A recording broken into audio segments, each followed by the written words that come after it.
Good evening, and welcome back to the Sleepy History channel. Tonight, we journey into a world where elegance and despair intertwined, and where the quiet drawing rooms of Victorian London hid a darkness few dared to name. We're exploring the haunting world of Victorian women and the opium epidemic, a time when medicine blurred into poison and comfort became captivity. I want to extend a warm greeting to you, dear listener. Whether you are wrapped in blankets, preparing to drift into sleep, or simply seeking a calm moment away from the noise of the world, I'm grateful you've chosen to share this hour with me. If you feel like sharing, let me know where in the world you're listening from, or what time of day it is for you right now.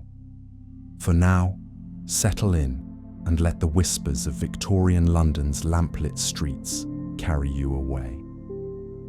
Our story begins behind a lace curtain in the quiet home of Charlotte Winslow, a woman whose struggle would mirror the hidden epidemic that swept through an empire. Now let's begin.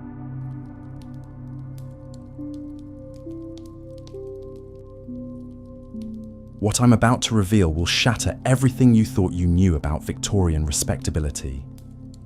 Behind the pristine image of proper ladies managing their households and attending tea parties, an epidemic was quietly claiming lives across drawing rooms throughout England and America. These women weren't criminals or outcasts.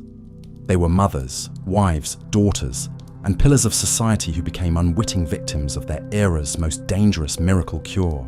In this series, I'm going to take you deep into the hidden world of Victorian opium addiction, where the line between medicine and poison blurred beyond recognition. We'll uncover the heartbreaking stories of real women, whose names were whispered in hushed tones, whose mysterious deaths were explained away as nervous conditions or weak constitutions. But first, let me show you just how devastating this silent epidemic truly was. Meet Charlotte Winslow, a woman whose story would become tragically common throughout the Victorian era. In 1853, Charlotte was everything society expected of a proper lady. She managed her husband's household in Boston with military precision, raised 3 children with unwavering devotion, and never missed a single charitable function. But behind closed doors, Charlotte was fighting a battle that would ultimately claim her life. It started innocently enough. After the difficult birth of her youngest daughter, Charlotte's physician prescribed laudanum for what he called her nervous exhaustion. Just a few drops in water, morning and evening, to calm her spirits and restore her strength. The amber liquid tasted bitter, but within minutes of taking it, Charlotte felt a warmth spread through her chest, washing away not just her physical pain, but every worry that had been gnawing at her mind. What Charlotte didn't know was that she had just taken her first dose of liquid opium, a substance so powerfully addictive that it would soon control every aspect of her existence. Within weeks, those prescribed doses no longer provided the same relief. Charlotte found herself taking the medicine 3 times a day, then 4, then whenever the familiar ache of withdrawal began to creep into her bones. The truly insidious part of this tragedy was how completely normalized laudanum had become in Victorian society. Walk into any apothecary shop in London or New York, and you'd find dozens of patent medicines containing opium. Godfrey's cordial for teething babies, Dover's powder for headaches, Mrs. Winslow's soothing syrup for everything from menstrual cramps to melancholy. These weren't hidden in back rooms or sold by shadowy dealers. They were displayed proudly on shop counters, advertised in respectable newspapers, and recommended by family physicians. For Victorian women, laudanum wasn't just medicine, it was salvation. In an era when women had virtually no control over their bodies or their lives, when they were expected to endure childbirth without complaint, manage households without help, and suppress every emotion except gentle contentment, laudanum offered something precious, escape. Just a few drops could transform a day of endless domestic duties into something bearable. It could quiet the screaming of colicky babies, ease the pain of another difficult pregnancy, and provide a brief respite from the crushing weight of societal expectations. But this escape came at a price that most women didn't discover until it was far too late. The same qualities that made laudanum so appealing also made it devastatingly addictive. The opium didn't just relieve pain, it rewired the brain's chemistry, creating a physical dependence that grew stronger with every dose. Women who had started taking laudanum for legitimate medical reasons soon found themselves unable to function without it. Consider the case of Margaret Thornfield, a minister's wife in rural Yorkshire. Margaret began taking laudanum after developing what her doctor called neuralgia, a catch-all term for unexplained pain that Victorian physicians often used when they couldn't identify a specific ailment. The medicine worked wonderfully at first. Margaret's mysterious aches disappeared, and she felt more energetic and capable than she had in years. She threw herself into her duties as a pastor's wife with renewed vigor, organizing charity drives and visiting the sick with tireless enthusiasm. But as months passed, Margaret noticed troubling changes. The periods between doses became increasingly difficult to endure. She would wake in the middle of the night drenched in sweat, her heart racing with inexplicable panic. During the day, she found herself watching the clock obsessively, counting the hours until she could take her next dose. When she tried to reduce the amount, as her conscience occasionally demanded, she was struck by symptoms so severe she thought she was dying. Her hands would shake uncontrollably, her stomach would twist with nausea, and waves of despair would wash over her with such intensity that she could barely leave her bedroom. Margaret's husband, a kind but naive man who trusted completely in his wife's virtue and his physician's wisdom, never suspected that his wife's medicine was slowly destroying her. Like most people of his era, he believed that addiction was a moral failing that afflicted only the weak-willed and degenerate. The idea that his pious, devoted wife could become dependent on her prescribed medicine was simply unthinkable. This blindness to the reality of laudanum addiction wasn't unique to Margaret's husband. Victorian society had created an elaborate fiction around opium use that allowed respectable people to maintain their denial, even as the evidence mounted around them. When women began taking increasingly large doses of their medicines, it was attributed to worsening health conditions that required stronger treatment. When they became withdrawn and listless, it was blamed on feminine weakness or nervous disorders. When they died suddenly and mysteriously, it was explained as heart failure or brain fever. The truth was far more sinister.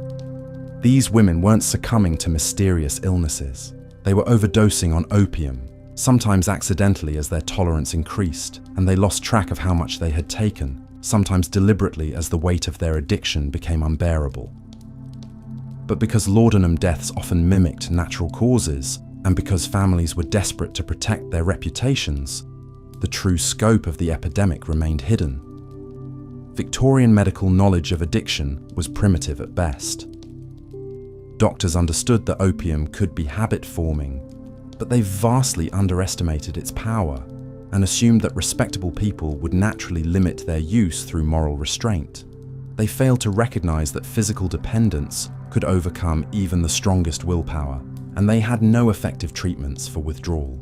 When patients complained of symptoms after reducing their laudanum dose, doctors often interpreted this as evidence that they still needed the medicine, inadvertently encouraging continued use. The isolation of Victorian women made the problem even worse.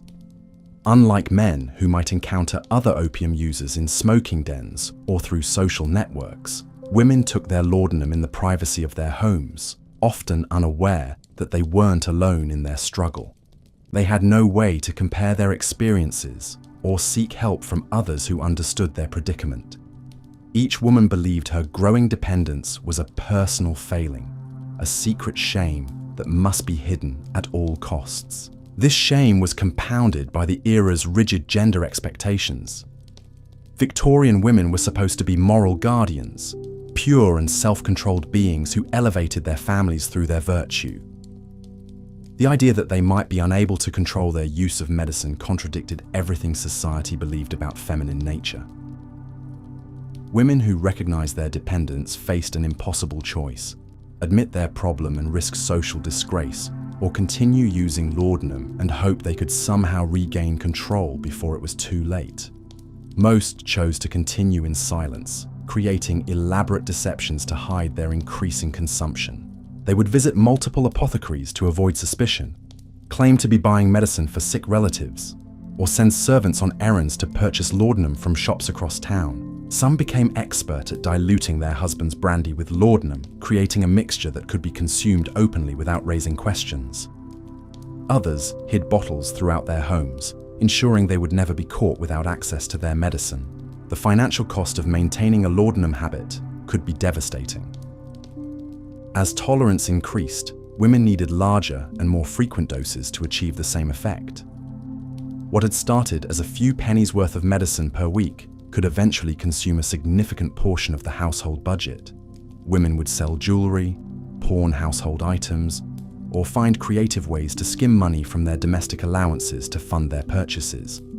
Some even resorted to theft, taking coins from their husbands' pockets or their children's piggy banks when desperation overwhelmed their moral constraints. But perhaps the most tragic aspect of the laudanum epidemic was how it robbed women of their relationships with their children. Mothers who had once been attentive and nurturing became distant and unpredictable under the influence of opium. They might be unnaturally cheerful and energetic shortly after taking their medicine, then irritable and withdrawn as the effects wore off. Children learned to read these mood cycles, approaching their mothers carefully during the good periods and avoiding them during the bad ones. Some mothers, recognizing the damage their addiction was causing, made desperate attempts to quit. They would pour their laudanum down the drain in moments of resolve, only to send servants rushing to the apothecary hours later when withdrawal symptoms became unbearable. Others tried to gradually reduce their doses, marking careful measurements on their bottles and setting strict schedules for consumption. But without medical support or understanding process, these efforts almost of the withdrawal invariably failed. The medical establishment's ignorance about addiction treatment meant that women who did seek help often received advice that made their situations worse. Doctors might recommend switching to different opium preparations, believing that variety would somehow reduce dependence. They prescribed additional drugs like alcohol or chloral hydrate to manage withdrawal symptoms, often creating new addictions alongside the original problem.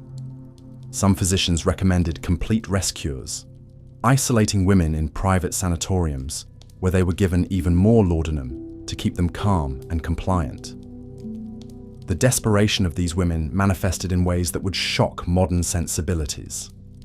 Eleanor Hartwell, wife of a prominent London banker, began crushing her laudanum tablets and mixing them with her morning tea when liquid preparations no longer satisfied her cravings. She would sit at her mahogany breakfast table, surrounded by fine china and fresh flowers, consuming what amounted to lethal doses of opium while discussing the weather with her unsuspecting husband.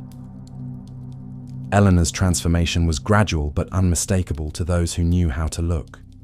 Her once rosy complexion became pale and waxy, her eyes took on a glassy, distant quality, and her movements became languid and dreamlike. She would nod off during afternoon visits, her embroidery falling from limp fingers as she drifted into opium-induced stupors. When questioned about her health, she would smile serenely and speak of feeling wonderfully peaceful, as if she had discovered some secret to contentment that others couldn't understand. The servants in these grand households often became unwitting accomplices in their mistress's addictions. Mary O'Brien, Eleanor's lady's maid, later recalled how she was sent on increasingly frequent errands to different chemist shops across London. Mrs. Hartwell would claim she needed medicine for various ailments, a headache remedy for the cook, stomach soothers for visiting relatives, sleeping draughts for her nervous sister. Mary never questioned these requests, because questioning one's employer simply wasn't done. And besides, all the medicines seemed perfectly legitimate. What Mary didn't realize was that she was participating in an elaborate shell game designed to hide the true extent of Eleanor's consumption. By the height of her addiction, Eleanor was taking laudanum every 2 hours around the clock. She kept bottles hidden in her jewelry box, behind books in the library, even sewn into the lining of her winter coat. The woman who had once prided herself on running an impeccable household could no longer remember whether she had given instructions to the cook or paid the weekly bills. The social calendar that had once defined Eleanor's existence became a minefield of potential exposure. She would accept invitations to tea parties and charity events, then spend agonizing hours calculating when she could take her medicine without being observed.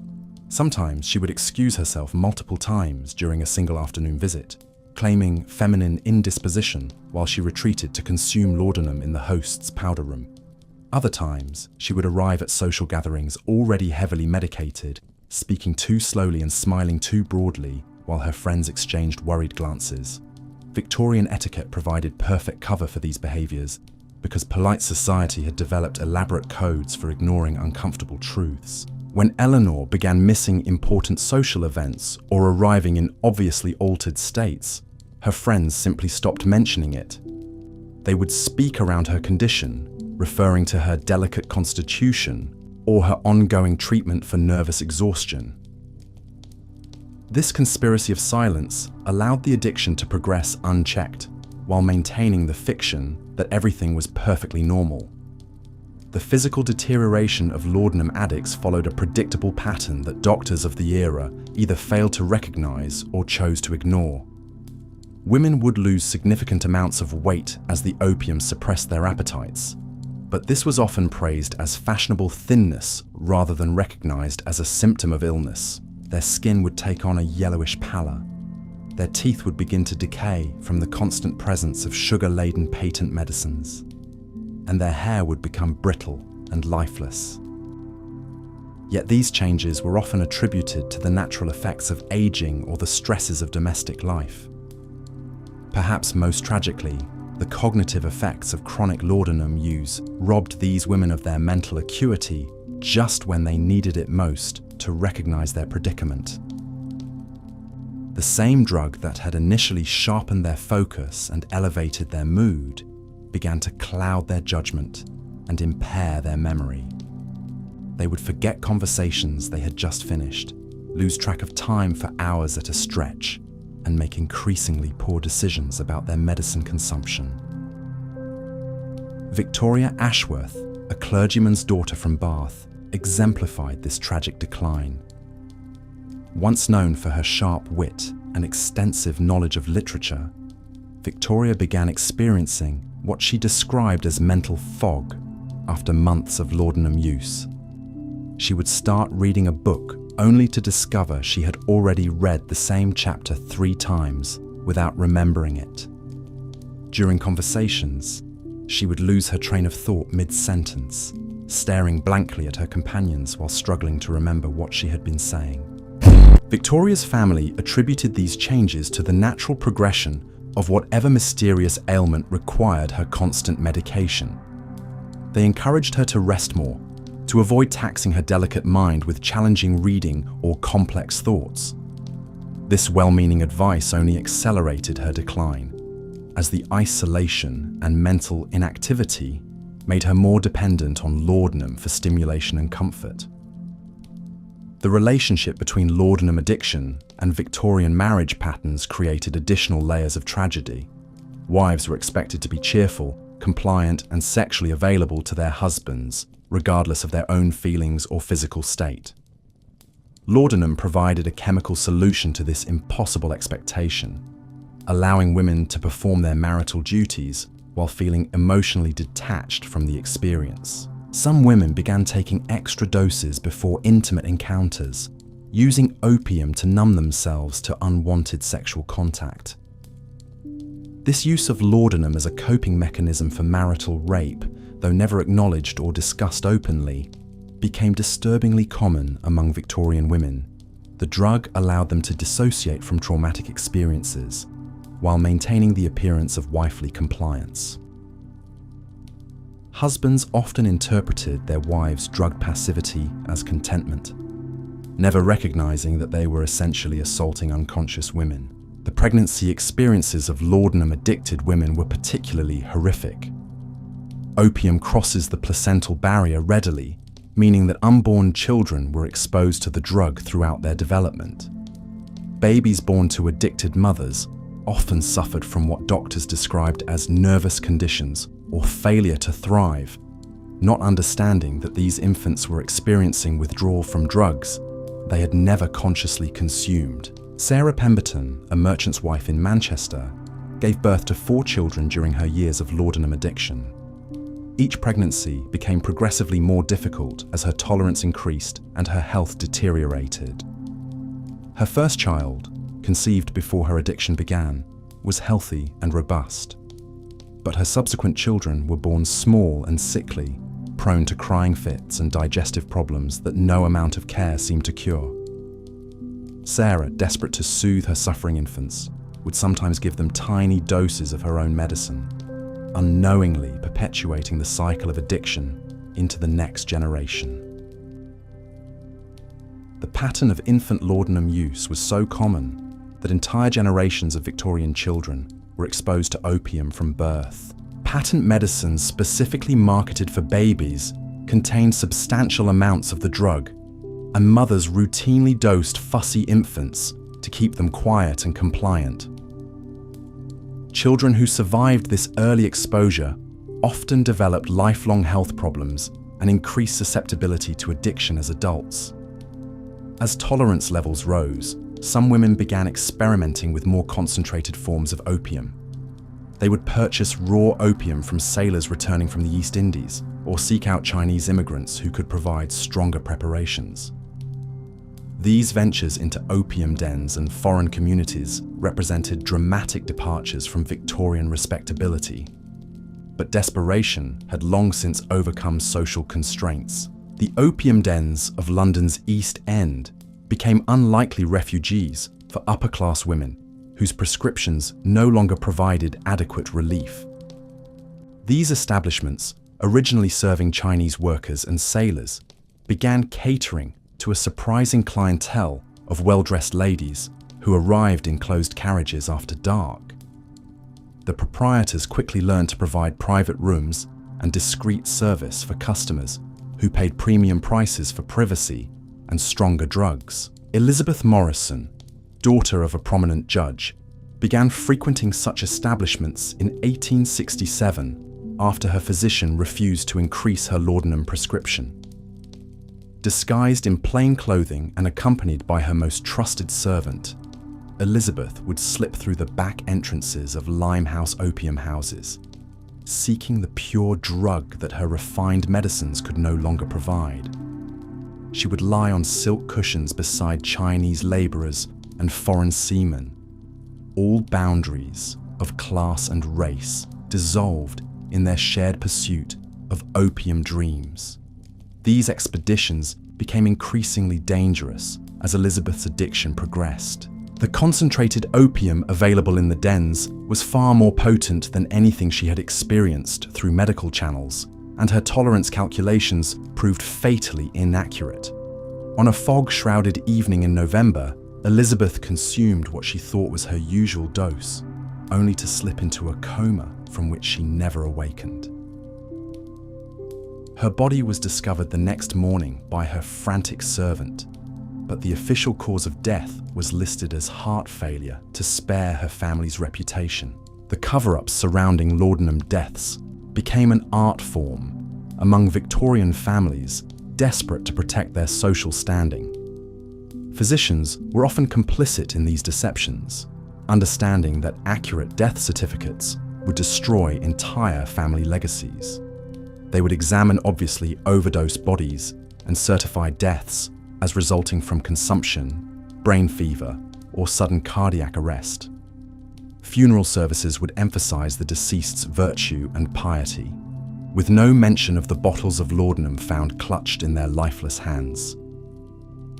The elaborate funeral of Elizabeth Morrison became a template for how Victorian society processed these tragic deaths. Her father, Judge Morrison, delivered a moving eulogy about his daughter's delicate constitution and her brave struggle against nervous exhaustion. The mourners, dressed in their finest black silk, nodded solemnly as he spoke of Elizabeth's charitable works and gentle nature. None of them mentioned the empty laudanum bottles found throughout her bedroom, or the suspicious circumstances of her death in London's East End. This conspiracy of silence extended far beyond individual families. Newspapers of the era developed their own coded language for reporting laudanum deaths. They would describe women as succumbing to prolonged illnesses or nervous disorders, carefully avoiding any mention of the opium that had actually killed them. Obituaries praised the deceased's patience in bearing their suffering, their devotion to family, and their graceful acceptance of God's will. The true cause of their agony remained hidden beneath layers of euphemism and social propriety. Dr. William Hartley, a London physician who treated dozens of laudanum-addicted women during his career, kept private journals that revealed the staggering scope of the epidemic.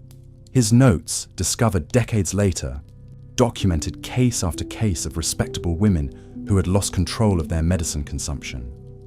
He wrote of Mrs. Catherine Wells, a banker's wife who was taking 40 grains of laudanum daily by the time she sought his help. To put this in perspective, 2 grains was considered a therapeutic dose for severe pain. Catherine was consuming 20 times the recommended amount just to feel normal.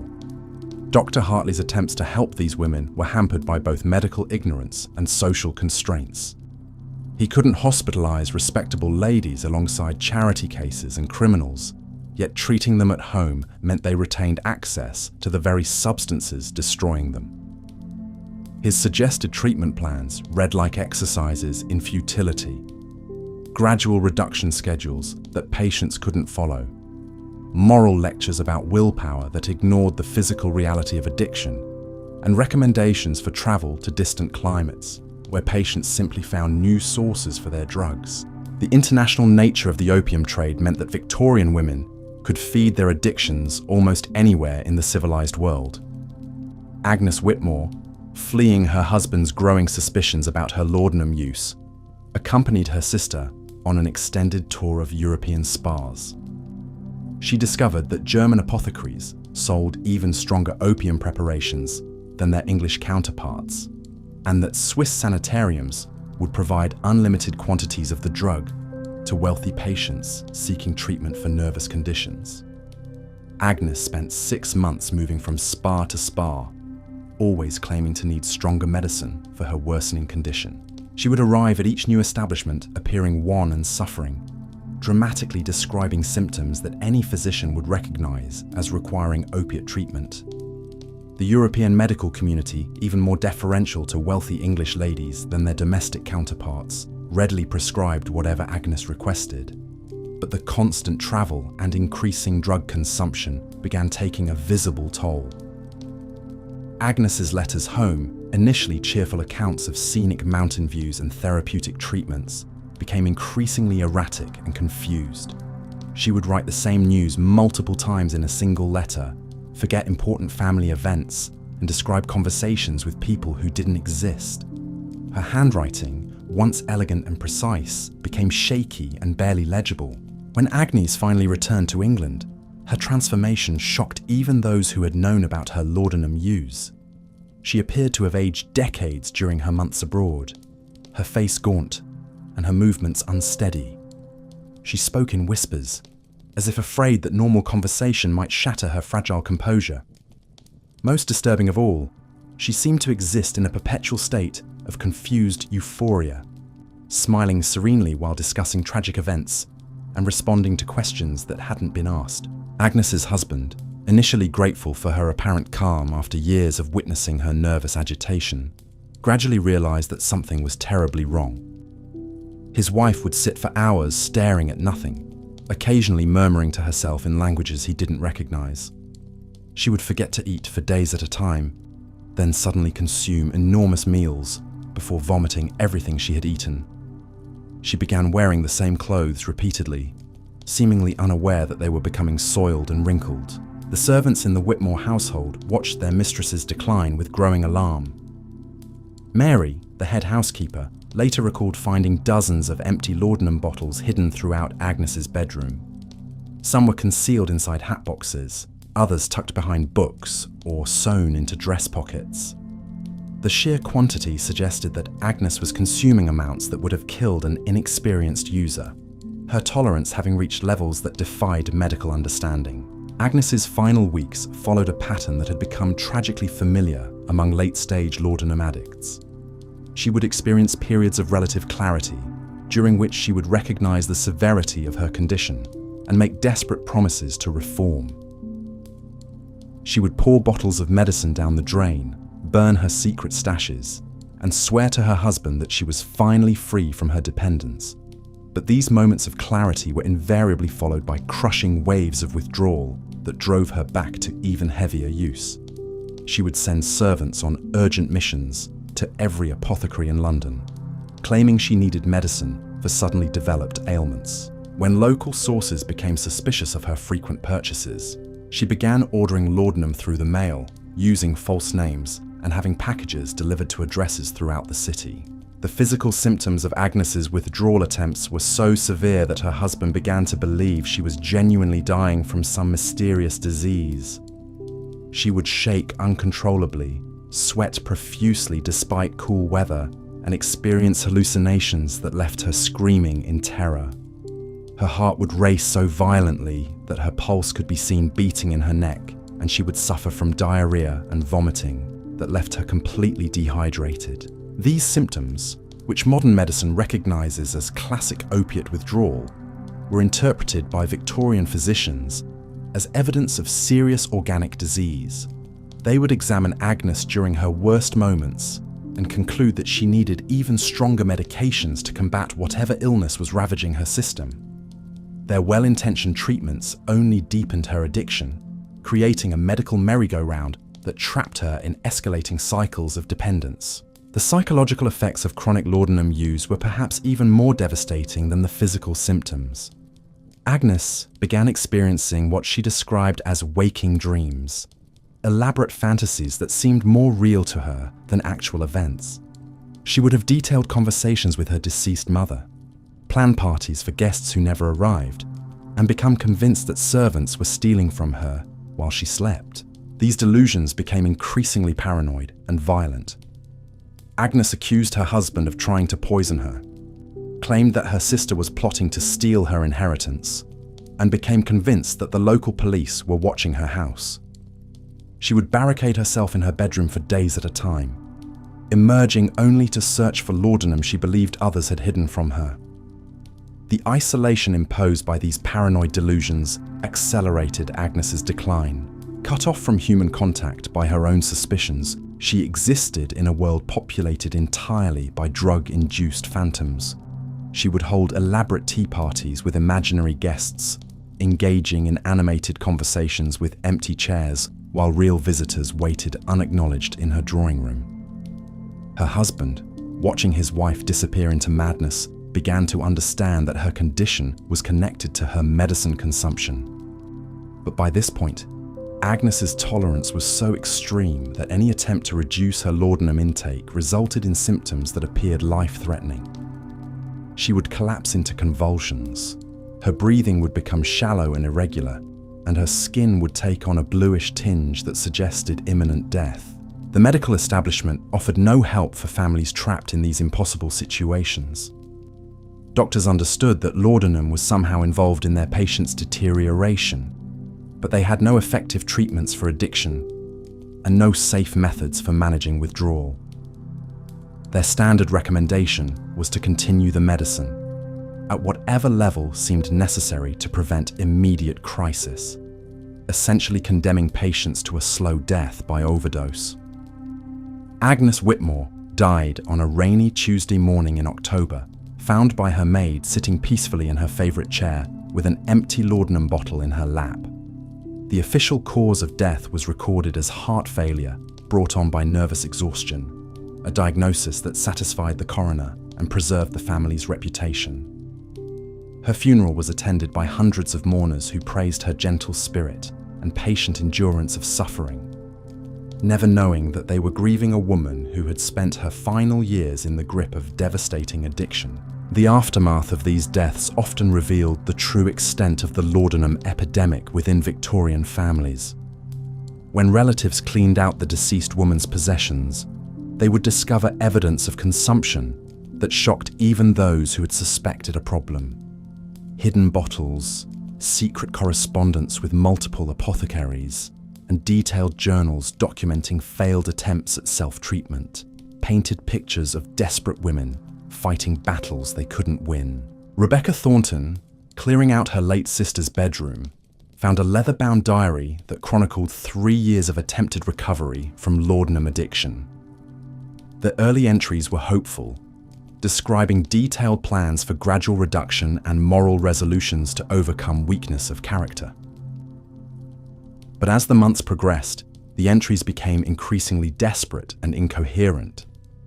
The final pages contained only tally marks, apparently counting doses taken each day, with numbers that climbed steadily higher until the writing stopped entirely. These discoveries forced families to confront uncomfortable truths about their loved ones, final. They realized that behaviors they had attributed to illness or eccentricity were actually symptoms of drug addiction. The mysterious mood swings, the frequent illnesses that required seclusion, the gradual withdrawal from social activities, all suddenly made horrible sense when viewed through the lens of opiate dependence. Some families chose to learn from these revelations, becoming advocates for better understanding of addiction and more careful prescribing practices. But most simply destroyed the evidence and maintained the fiction that their relatives had died from natural causes. The shame associated with addiction was so profound that even death couldn't overcome it. And Victorian society continued to pretend that laudanum dependence was a rare occurrence affecting only the morally weak. The economic impact of the laudanum trade created powerful interests invested in maintaining the status quo. Pharmaceutical companies built fortunes selling opium-based patent medicines to unsuspecting consumers, and they fought vigorously against any attempts at regulation or reform. They funded medical journals, sponsored physician education programs, and lobbied government officials to ensure that their profitable products remained freely available. The marketing of these medicines became increasingly sophisticated as competition intensified. Companies hired chemists to develop new formulations that promised superior effects, artists to design appealing packaging, and writers to craft advertising copy that appealed to Victorian sensibilities. They sponsored testimonials from satisfied customers, though they carefully avoided mentioning the addiction potential of their products. Mrs. Pembleton's Miracle Tonic promised to cure everything from headaches to heartbreak, while Dr. Morrison's Lady's Friend specifically targeted women suffering from feminine complaints.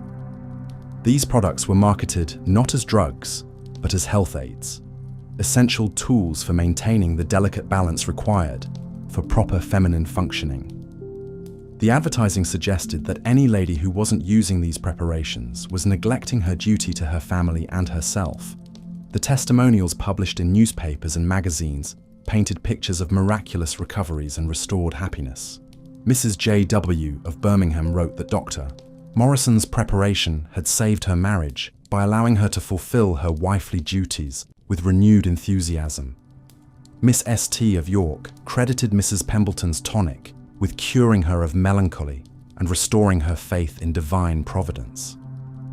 These carefully crafted endorsements made laudanum use seem not just acceptable, but virtuous. Behind these success stories lay a darker reality of women trapped in cycles of dependence they couldn't escape. The same companies that published glowing testimonials also received desperate letters from customers begging for help with problems they couldn't discuss with anyone else. These letters, preserved in corporate archives, revealed the human cost of the laudanum trade in heartbreaking detail. Mrs. Caroline Foster wrote to the manufacturer of her favorite patent medicine, describing how she had progressed from taking the recommended dose twice daily to consuming entire bottles in single sittings. She begged for information about how to reduce her consumption without suffering the terrible symptoms that accompanied any attempt to cut back. Her letter ended with a plea for secrecy, as she couldn't bear the thought of her husband learning about her predicament. The company's response, if any was sent, has been lost to history. But the pattern of these letters suggests that manufacturers were well aware of their product's addictive potential and chose to ignore it in favor of continued profits. They continued marketing laudanum preparations as safe and beneficial while receiving regular reports of the devastation these products caused in the lives of their customers. The medical profession's complicity in the laudanum epidemic extended beyond simple ignorance about addiction. Many physicians had financial relationships with pharmaceutical companies, receiving payments for recommending specific products or allowing their names to be used in advertising materials.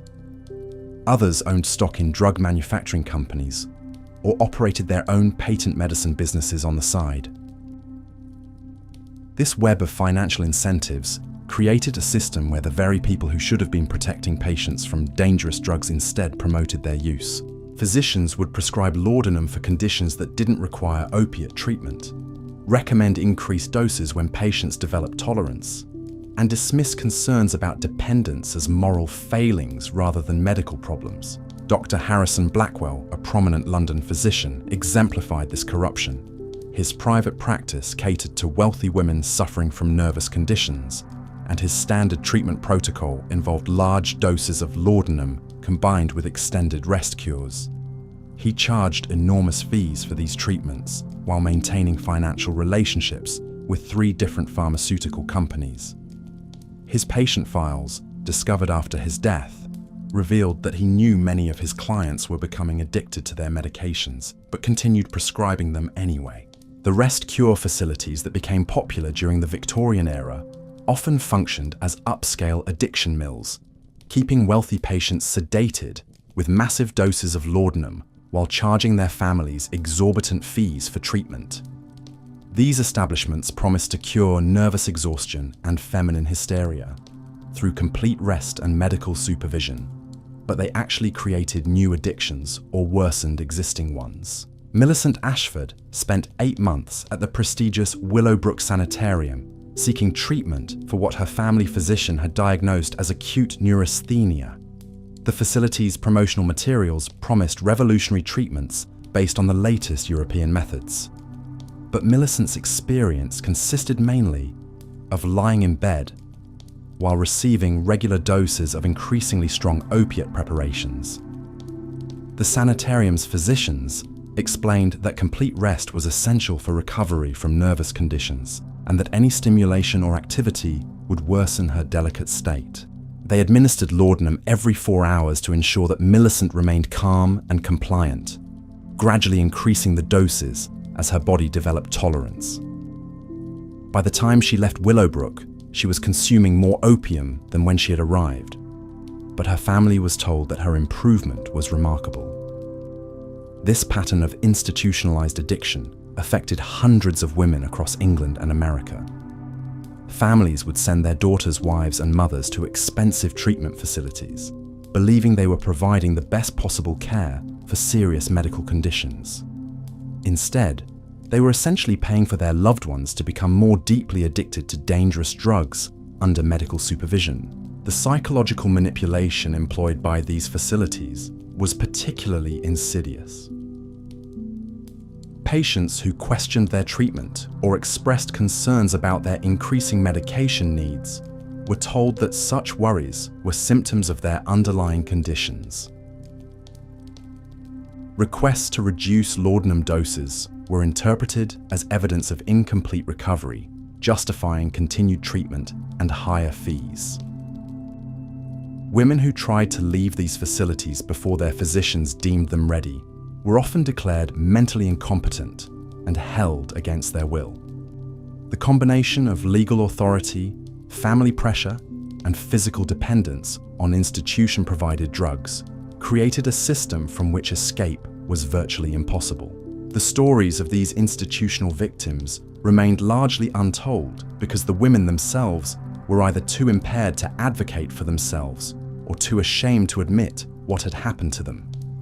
Many died while still confined to these facilities, their deaths attributed to the progression of their original nervous conditions rather than to opiate overdoses.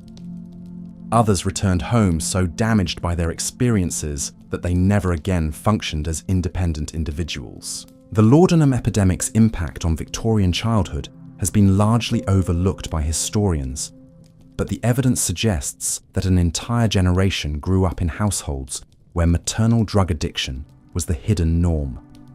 Children learned to read their mother's moods through the lens of medication schedules, understanding instinctively when it was safe to approach for comfort and when they should make themselves scarce. These children developed survival strategies that would shape their personalities for life. They became hypervigilant, constantly monitoring adult behavior for signs of impairment or emotional instability. They learned to be self-sufficient at unusually young ages, taking care of their own needs when their mothers were too drugged to notice their existence. Most tragically, they often blamed themselves for their mother's condition, believing that they had somehow caused the mysterious illness that required constant medication. The intergenerational transmission of trauma from the laudanum epidemic would echo through Victorian families for decades.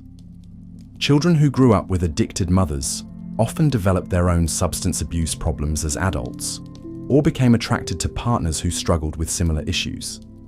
The normalization of drug dependence within their childhood homes made it difficult for them to recognize addiction as abnormal or dangerous. Some of these children became advocates for drug reform as adults, drawing on their painful childhood experiences to argue for better regulation of opiate medicines.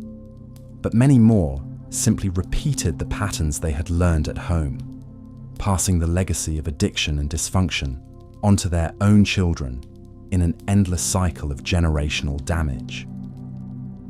The tragedy of laudanum addiction reached its darkest depths when examining the pharmaceutical industry's deliberate targeting of pregnant women and new mothers. Companies like Bayer and Park Davis developed specific marketing campaigns that portrayed opium-based medicines as essential for maternal health, claiming that expectant mothers who didn't use these preparations were endangering both themselves and their unborn children. Dr. Samuel Richardson's maternal cordial promised to ensure easy deliveries and healthy babies, while Mrs. Hartwell's nursing mother's friend guaranteed abundant milk production and calm dispositions. These products contained astronomical amounts of opium, often exceeding the concentrations found in medicines marketed to the general population. The manufacturers understood that pregnancy and childbirth created captive markets of women desperate for relief from physical and emotional suffering. Helena Blackwood discovered this truth during her fourth pregnancy in 1862. After 3 difficult births that had left her weakened and anxious, Helena's physician recommended Dr. Richardson's preparation to ensure a smoother delivery. The medicine seemed miraculous during her pregnancy, eliminating the nausea and emotional volatility that had plagued her previous experiences. Helena felt serene and confident, convinced that she had finally found the secret to comfortable motherhood. But when Helena's daughter was born, the infant exhibited strange behaviors that no one could explain. Little Margaret would scream for hours without apparent cause, her tiny body rigid with tension that nothing seemed to soothe. She refused to nurse properly, turning away from her mother's breast with what appeared to be distress.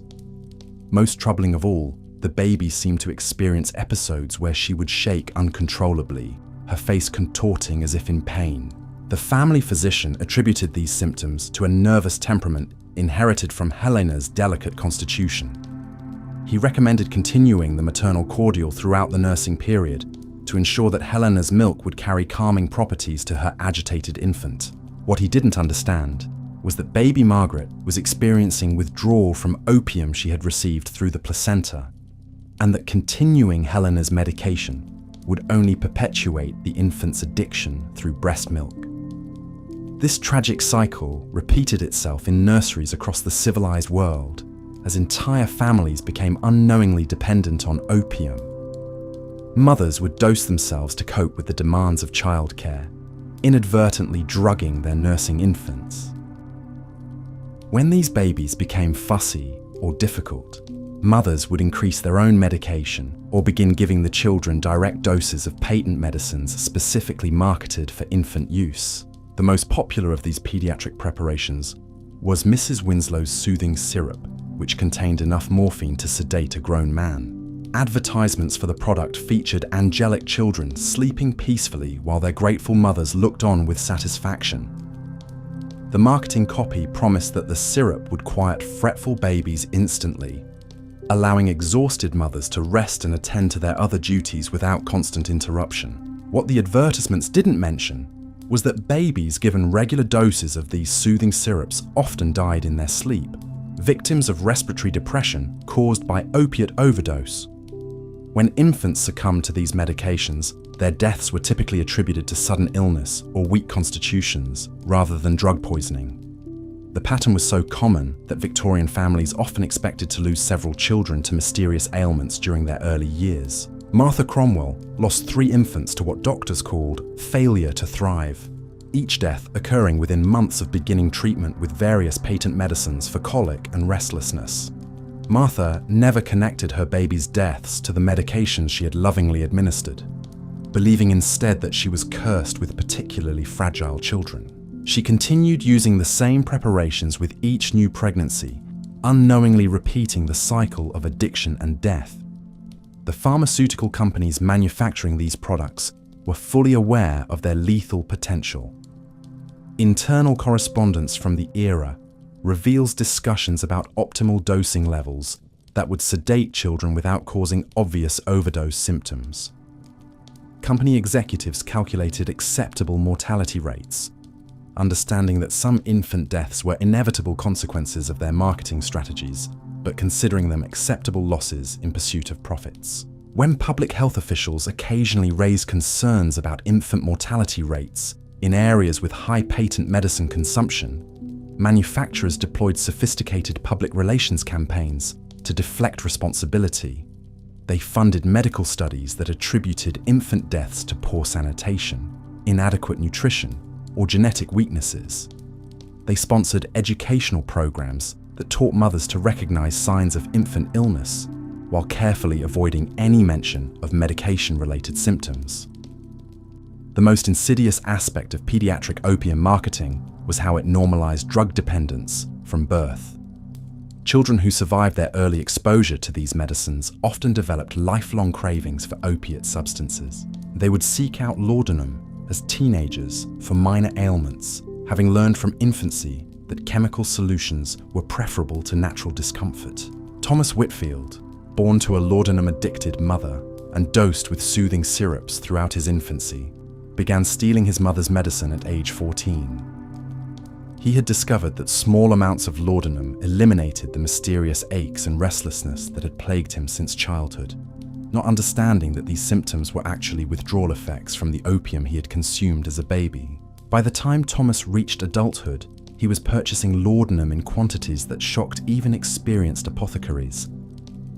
His tolerance, developed through years of intermittent exposure beginning in the womb, allowed him to consume doses that would have killed other young men. He moved through a series of jobs and relationships, unable to maintain stability while battling an addiction he had never chosen to acquire. Thomas's story was repeated countless times throughout the Victorian era as children born into opium-saturated households grew up to become the next generation of addicts. The pharmaceutical industry had essentially created a self-perpetuating market by ensuring that addiction would pass from parent to child like a hereditary disease. The international scope of the laudanum trade created additional complications for families trying to understand or address addiction problems. Opium poppies cultivated in Turkey, India, and China were processed into various preparations in European laboratories, then shipped worldwide with minimal regulation or quality control. The same base ingredients might be formulated into dozens of different products with wildly varying potencies. Isabella Pembroke discovered this dangerous variability during a family trip to continental Europe in 1868. Having maintained her laudanum addiction for several years, using consistent British preparations, Isabella found herself in crisis when her usual medicines proved unavailable in French apothecaries.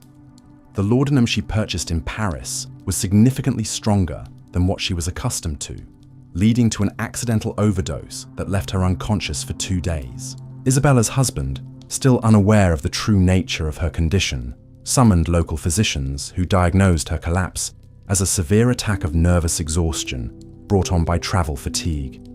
They prescribed additional opium-based medicines to restore her strength, inadvertently worsening her already dangerous level of intoxication. Isabella spent the remainder of their European vacation in a semi-conscious state, her family attributing her condition to the delicate health that had always required careful medical management. The lack of standardization in international drug manufacturing created a deadly lottery for addicted women who found themselves away from their usual suppliers. German preparations might be twice as strong as English equivalents, while Italian formulations could be diluted with alcohol that created additional complications. Women who traveled frequently learned to carry extensive supplies of their preferred medicines, but luggage limitations and customs inspections often forced them to rely on local products with unpredictable results. The diplomatic immunity enjoyed by wealthy foreign visitors complicated efforts to track or address laudanum deaths that occurred during international travel. When prominent English ladies died mysteriously in foreign hotels or sanitariums, their bodies were typically returned home quickly, with death certificates citing natural causes. The true circumstances of these deaths remained hidden behind veils of national pride and social propriety. Lady Catherine Worthington's death in a Swiss spa exemplified this pattern of international cover-up. Having travelled to the Alps seeking treatment for nervous exhaustion, Lady Catherine was found dead in her hotel suite, surrounded by empty medicine bottles from multiple countries. The Swiss authorities, eager to avoid scandal that might damage their lucrative health tourism industry, certified her death as resulting from heart failure and arranged for immediate repatriation of her remains. The English press reported Lady Catherine's death as a tragic loss of a devoted mother and charitable benefactor who had succumbed to long-standing health problems while seeking the latest medical treatments abroad. Her funeral was attended by members of Parliament and foreign dignitaries, none of whom suspected that they were mourning a woman who had died from a massive opium overdose. These international incidents highlighted the global nature of the laudanum epidemic, demonstrating that opium addiction transcended national boundaries and cultural differences. Wealthy women from every developed nation were falling victim to the same dangerous medicines, and their deaths were being concealed by the same elaborate networks of professional and social complicity. The religious community's response to the laudanum epidemic revealed deep contradictions within Victorian moral frameworks. While churches preached against the evils of alcohol and tobacco, they remained largely silent about patent medicines that were destroying their female parishioners.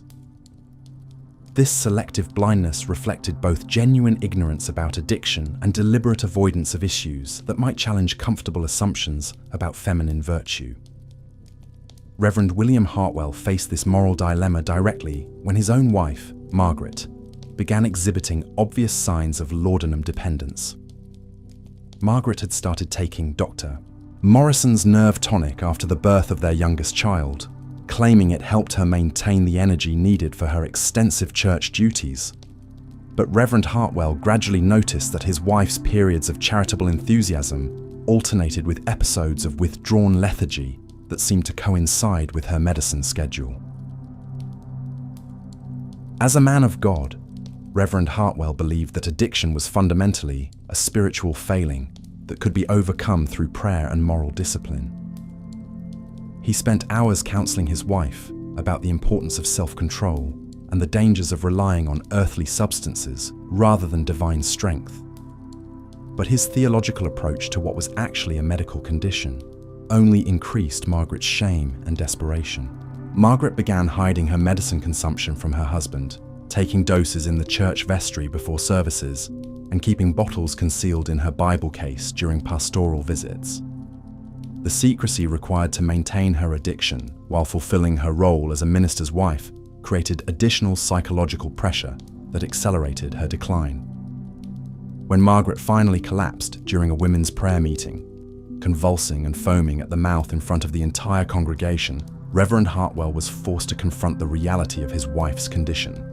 But even then, he interpreted her overdose as a spiritual crisis rather than a medical emergency, calling for prayer circles and fasting rather than medical intervention. Margaret survived that particular episode, but her public collapse had shattered the carefully maintained fiction of her virtue and piety. Congregation members began whispering about the minister's wife who had lost control of herself during worship, and several families started attending other churches to avoid the embarrassment of association with scandal. The religious community's inability to address addiction honestly forced many suffering women to choose between their faith and their health. They could confess their struggles and face condemnation as moral failures, or they could maintain their addictions in secret while participating in religious activities that emphasized the very self-control they had lost. Some women found refuge in religious communities that took more compassionate approaches to human weakness. The Society of Friends, known as Quakers, developed early understanding of addiction as a medical rather than moral problem, offering support and treatment rather than judgment. But these progressive religious groups represented small minorities within predominantly punitive theological frameworks. The economic pressures created by laudanum addiction often forced women into increasingly desperate measures to fund their drug purchases. As tolerance levels rose and required doses became more expensive, many women found themselves consuming significant portions of household budgets on medicine without their husband's knowledge. Constance Fairfax developed an elaborate system of financial deception to support her escalating laudanum consumption.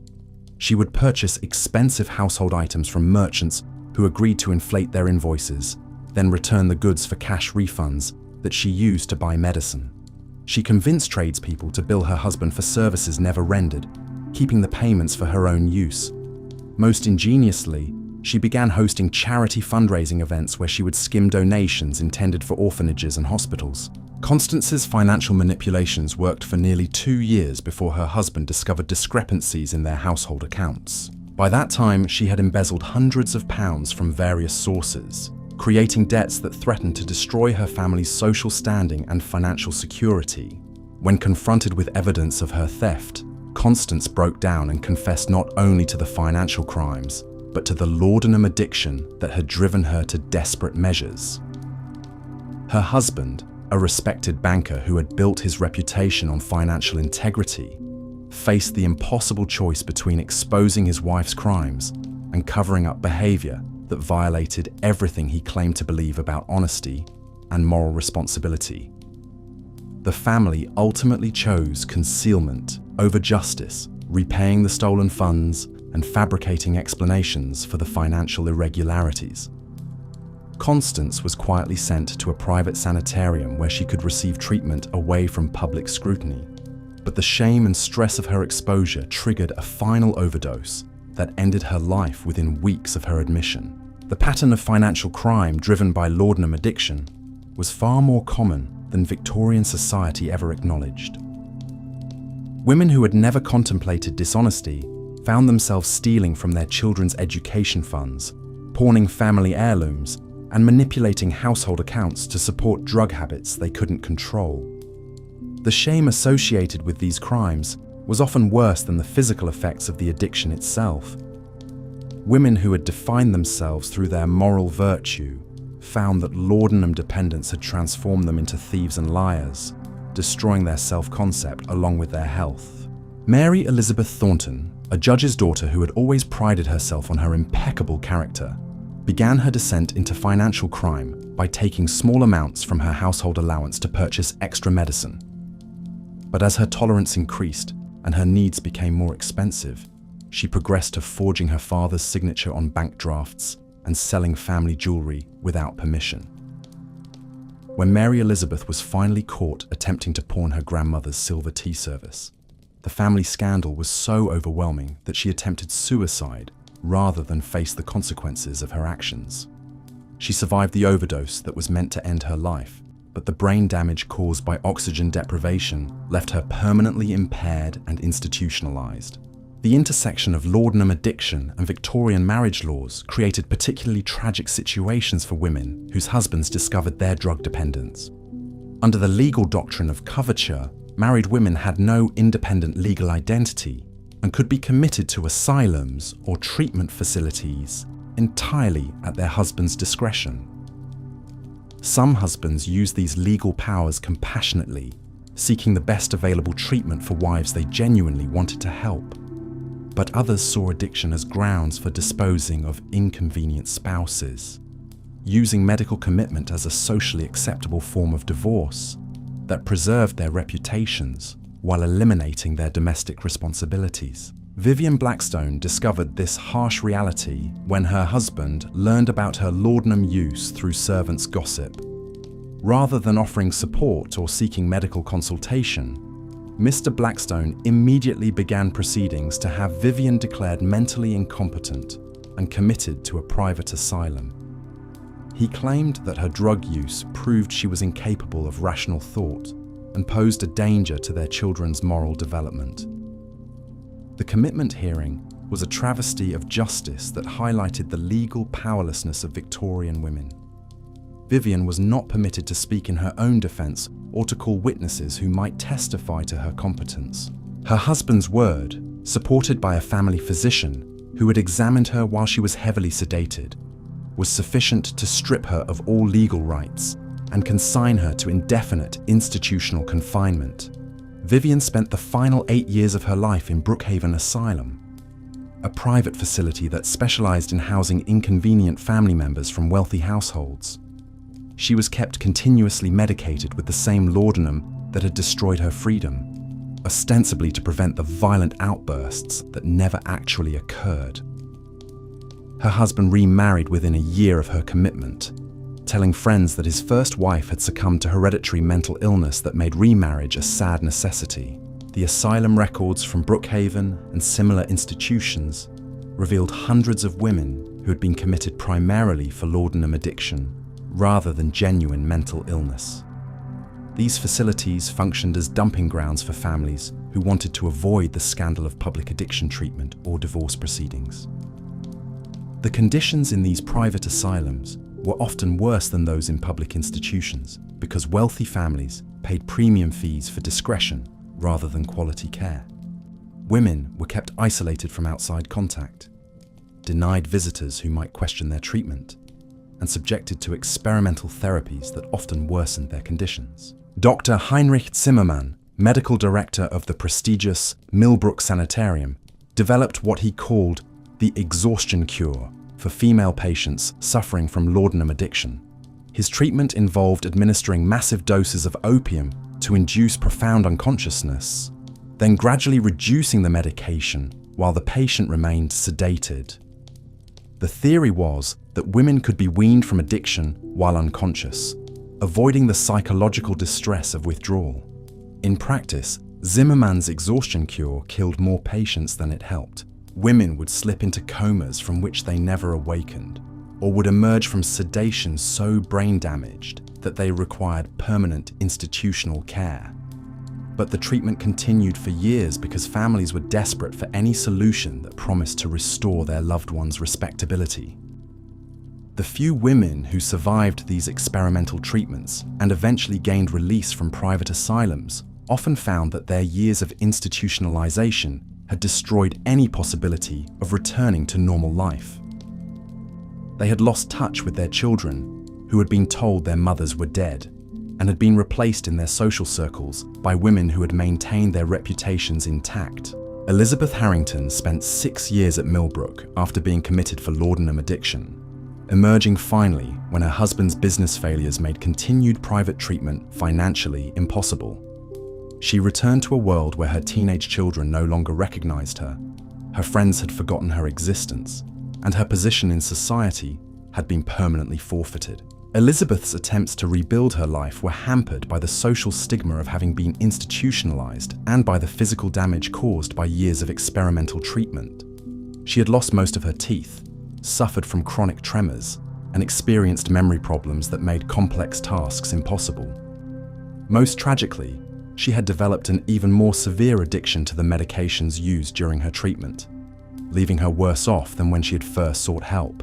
The stories of these institutional survivors were rarely told because the women themselves were too damaged or ashamed to speak publicly about their experiences.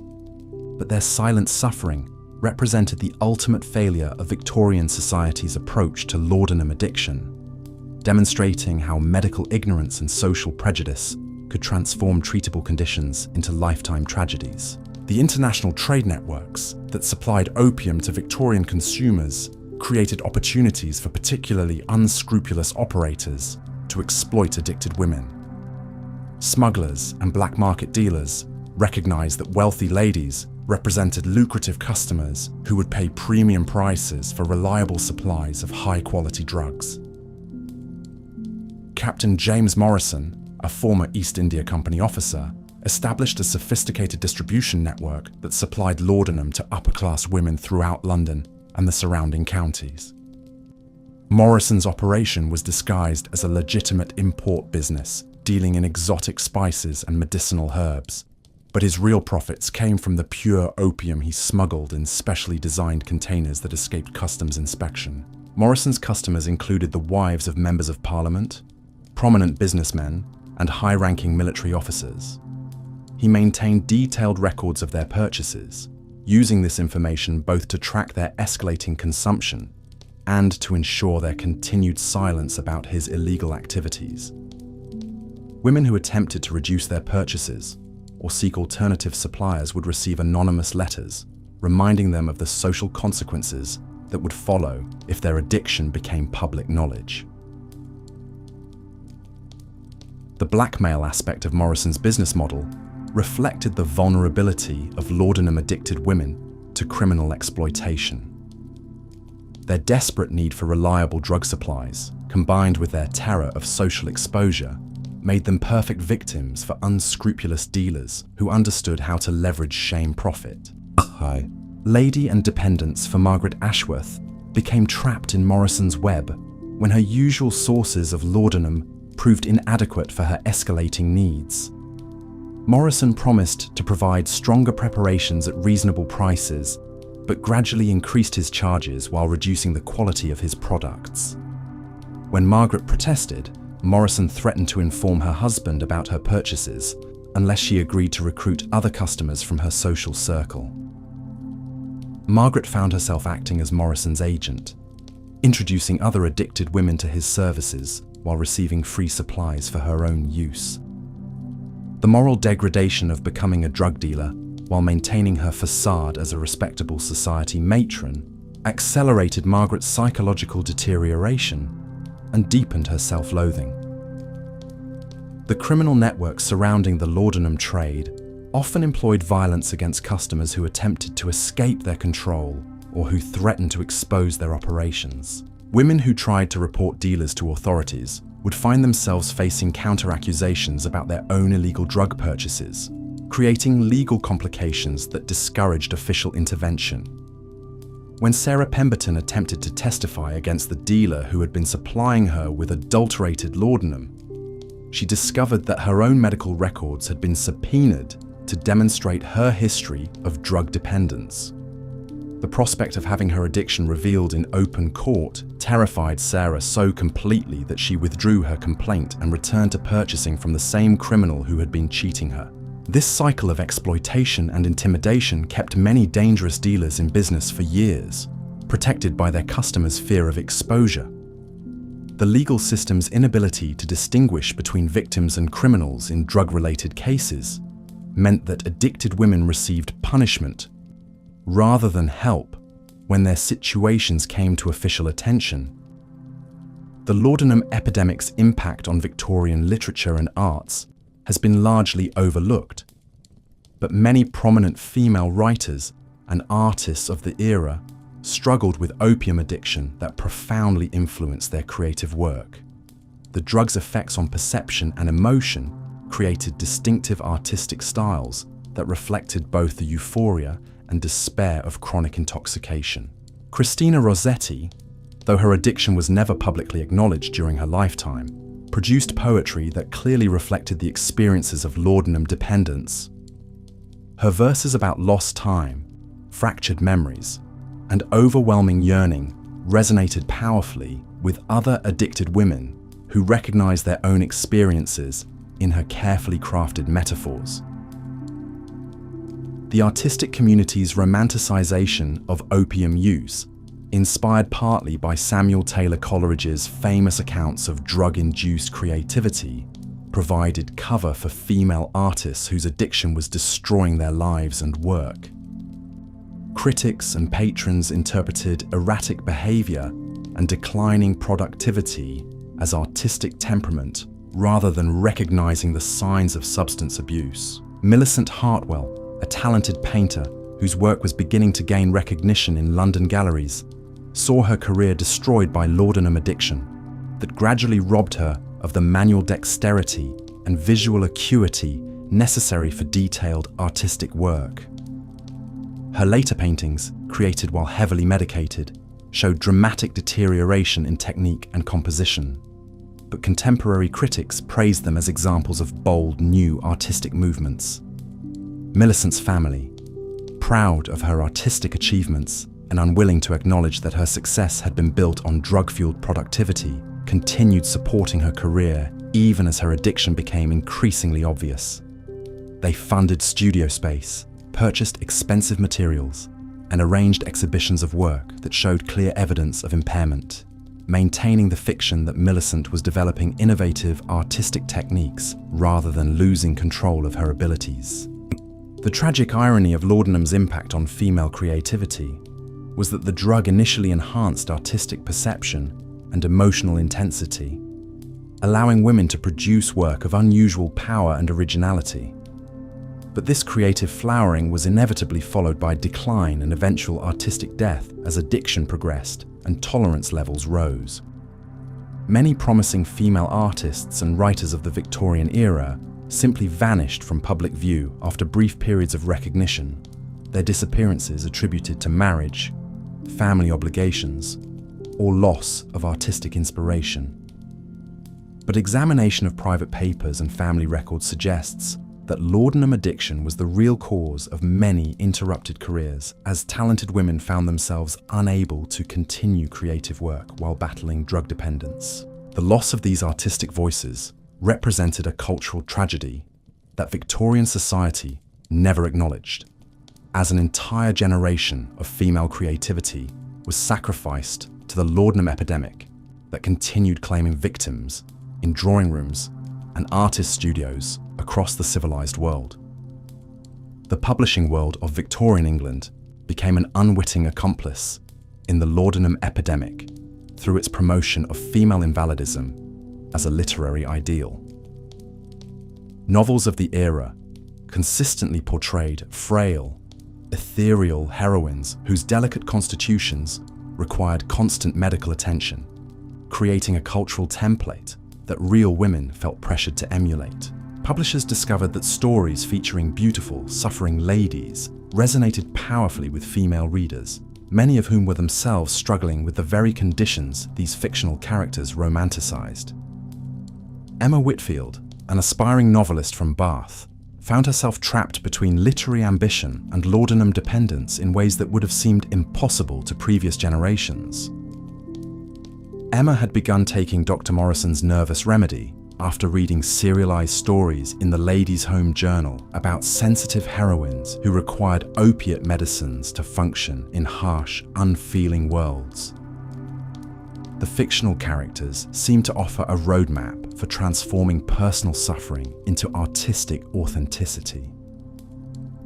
Emma's early writing, produced during the honeymoon phase of her laudanum use, possessed an otherworldly quality that impressed editors and readers alike. Her descriptions of emotional pain carried the vivid intensity of lived experience, while her depictions of feminine, their own struggles in her carefully crafted fragility, resonated with women who recognized prose. Publishers praised her work as representing the finest traditions of female literary sensibility. But as Emma's tolerance increased and her doses escalated, her writing began to reflect the darker realities of addiction rather than its initial euphoric effects. Her characters became increasingly passive and disconnected, spending entire chapters in dreamlike states that mirrored Emma's own drug-induced stupors. Her once precise prose became rambling and repetitive, filled with half-completed thoughts and circular reasoning that reflected her deteriorating mental clarity. The publishing industry's response to Emma's declining work quality revealed how completely they misunderstood the connection between laudanum use and artistic production. Editors interpreted her increasingly incoherent manuscripts as examples of experimental literary techniques, praising her bold departure from conventional narrative structures. They encouraged Emma to explore these new directions, unknowingly pushing her toward even more extreme drug use as she struggled to recapture the creative insights that had made her early work so compelling. Emma's final manuscript, submitted just weeks before her death from an accidental overdose, consisted largely of disconnected fragments and incomplete sentences that made no coherent sense. Yet her publisher released it posthumously as her masterpiece, claiming that Emma had transcended traditional literary forms to create something entirely new. Critics hailed the work as a breakthrough in feminine expression, never realizing they were celebrating the literary equivalent of a suicide note. The domestic service industry became another hidden casualty of the laudanum epidemic, as household staff found themselves managing employers whose drug use created impossible working conditions. Servants were expected to maintain normal household routines while their mistresses existed in varying states of opiate intoxication, creating daily crises that required constant improvisation and discretion. Mrs. Eleanor Patterson, head housekeeper for the prominent Blackwood family, developed an intimate understanding of laudanum addiction through years of managing Lady Blackwood's increasingly erratic behavior. Eleanor learned to recognize the signs that indicated when her mistress had taken too much medicine, when she needed assistance walking without falling, and when she should be left alone to avoid triggering paranoid episodes. The moral burden placed on servants like Eleanor was enormous and largely unacknowledged. They were required to enable their employers' addictions through purchasing medicines, concealing evidence of drug use from other family members, and maintaining household functions when their mistresses were too intoxicated to provide direction. Yet they were also expected to maintain absolute loyalty and discretion, never discussing their employers' conditions with anyone outside the household. Eleanor's detailed diaries, discovered decades after her death, provided unprecedented insight into the daily reality of living with laudanum addiction. She described mornings when Lady Blackwood would be found unconscious in her sitting room, afternoons when she would mistake servants for deceased relatives, and evenings when she would become convinced that intruders were hiding throughout the house. The physical dangers posed by heavily medicated employers created constant anxiety for household staff, who understood they could be blamed for any accidents or incidents that occurred under their watch. Eleanor wrote about nights spent sitting outside Lady Blackwood's bedroom door, listening for signs of distress that might indicate an overdose requiring immediate intervention. She described the terror of finding her mistress unresponsive, never knowing whether to call for medical help and risk exposing the family's secret, or to wait and hope that Lady Blackwood would regain consciousness naturally. The economic relationship between servants and addicted employers created additional complications that trapped both parties in cycles of dysfunction. Lady Blackwood paid Eleanor significantly above normal wages, understanding that her discretion and specialized care were worth premium compensation. But this financial dependence made it impossible for Eleanor to seek other employment, even when Lady Blackwood's condition became dangerous for everyone in the household. Eleanor's position required her to become expert in managing laudanum overdoses, recognizing withdrawal symptoms, and providing basic medical care when physicians weren't available. She learned to dilute excessively strong doses, to hide medicines when Lady Blackwood had already consumed dangerous amounts, and to fabricate explanations for her mistress's condition when visitors arrived unexpectedly. The psychological toll of this responsibility was devastating for servants who genuinely cared about their employers, but felt powerless to help them recover. Eleanor wrote movingly about watching Lady Blackwood's gradual transformation from an intelligent, accomplished woman into a hollow shell, who existed only to consume her next dose of medicine. The grief of witnessing this decline, combined with the impossibility of discussing it with anyone, created a form of isolation that many servants found unbearable. Some household staff attempted to intervene by diluting their mistress's medicines or hiding bottles to force periods of abstinence. But these well-intentioned efforts usually backfired, creating withdrawal crises that were interpreted as evidence of worsening health conditions, requiring even stronger medications. Servants who were discovered tampering with medicines faced immediate dismissal without references, making such interventions professionally suicidal.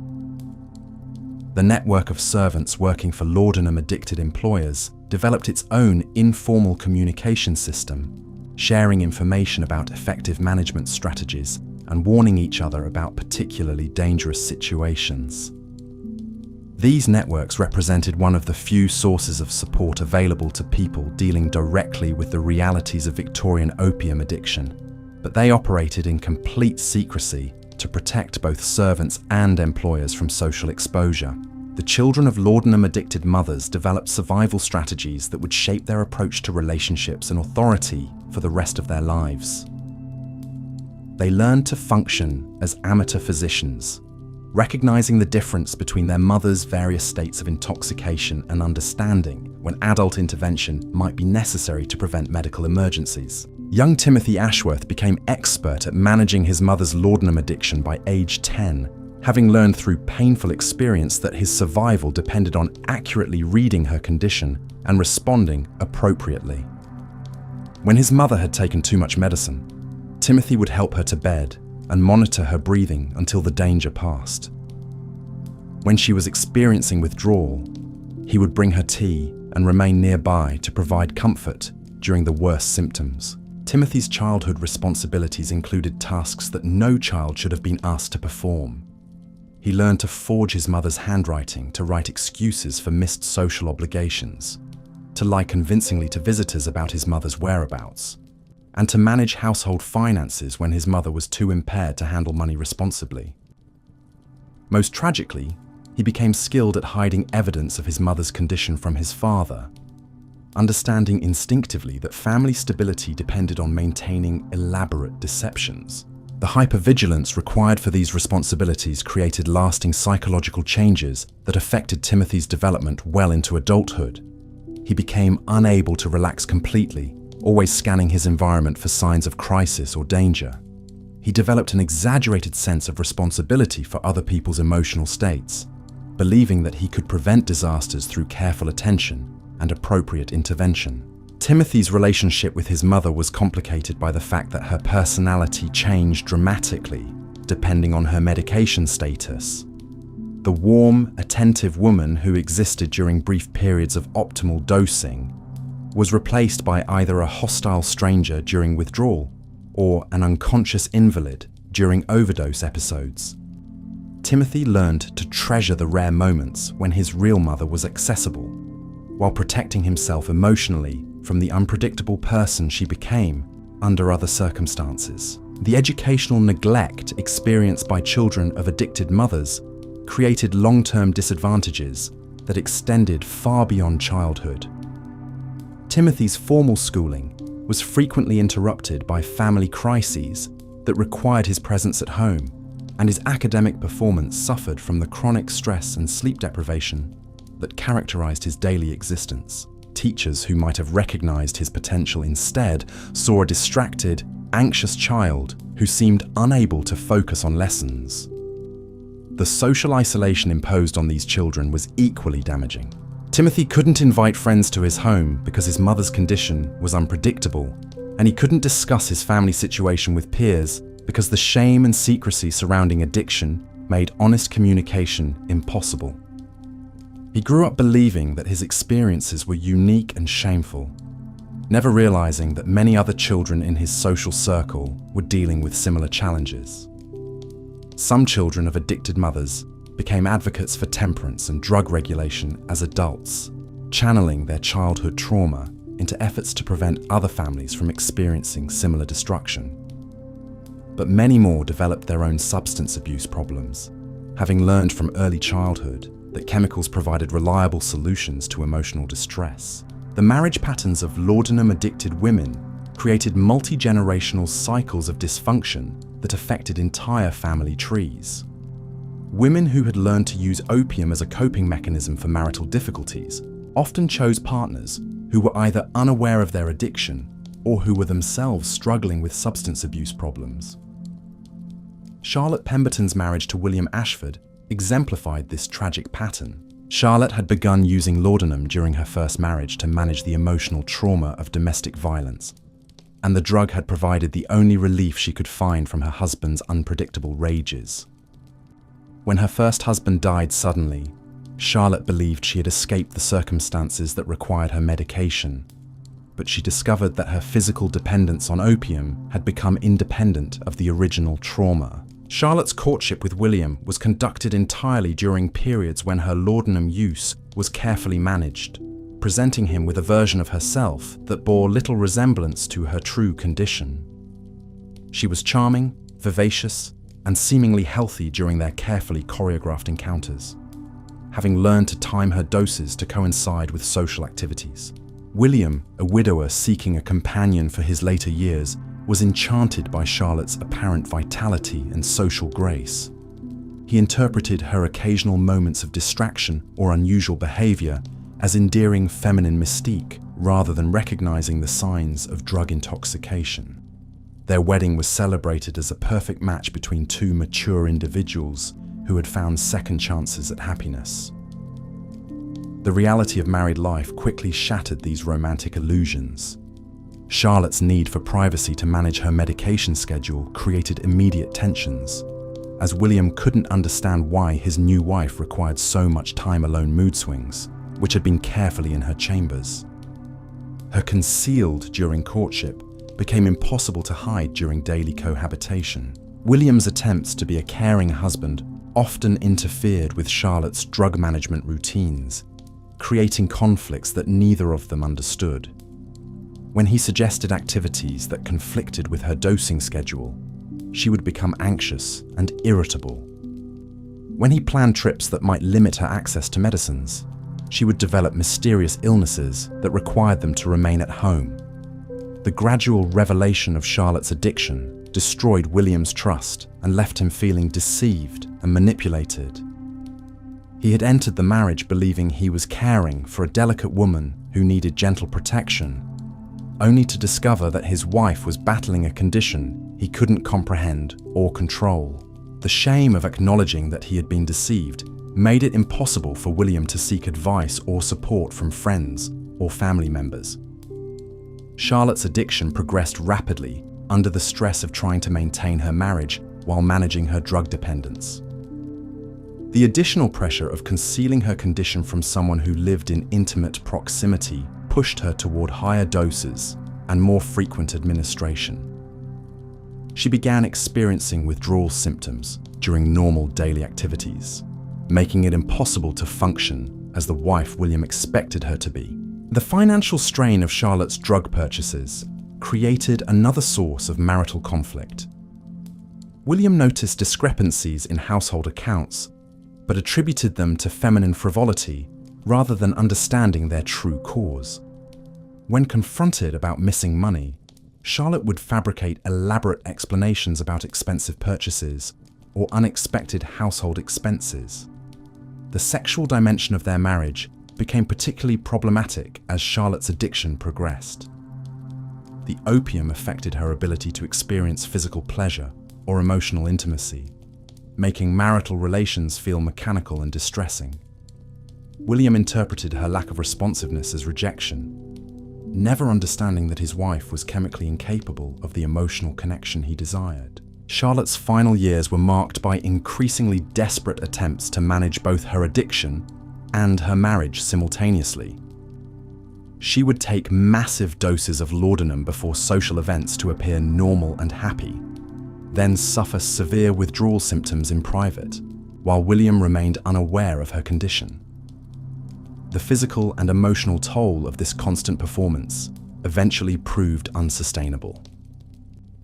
When Charlotte died from an accidental overdose, William was left not only with grief, but with crushing guilt about his failure to recognize or address his wife's suffering.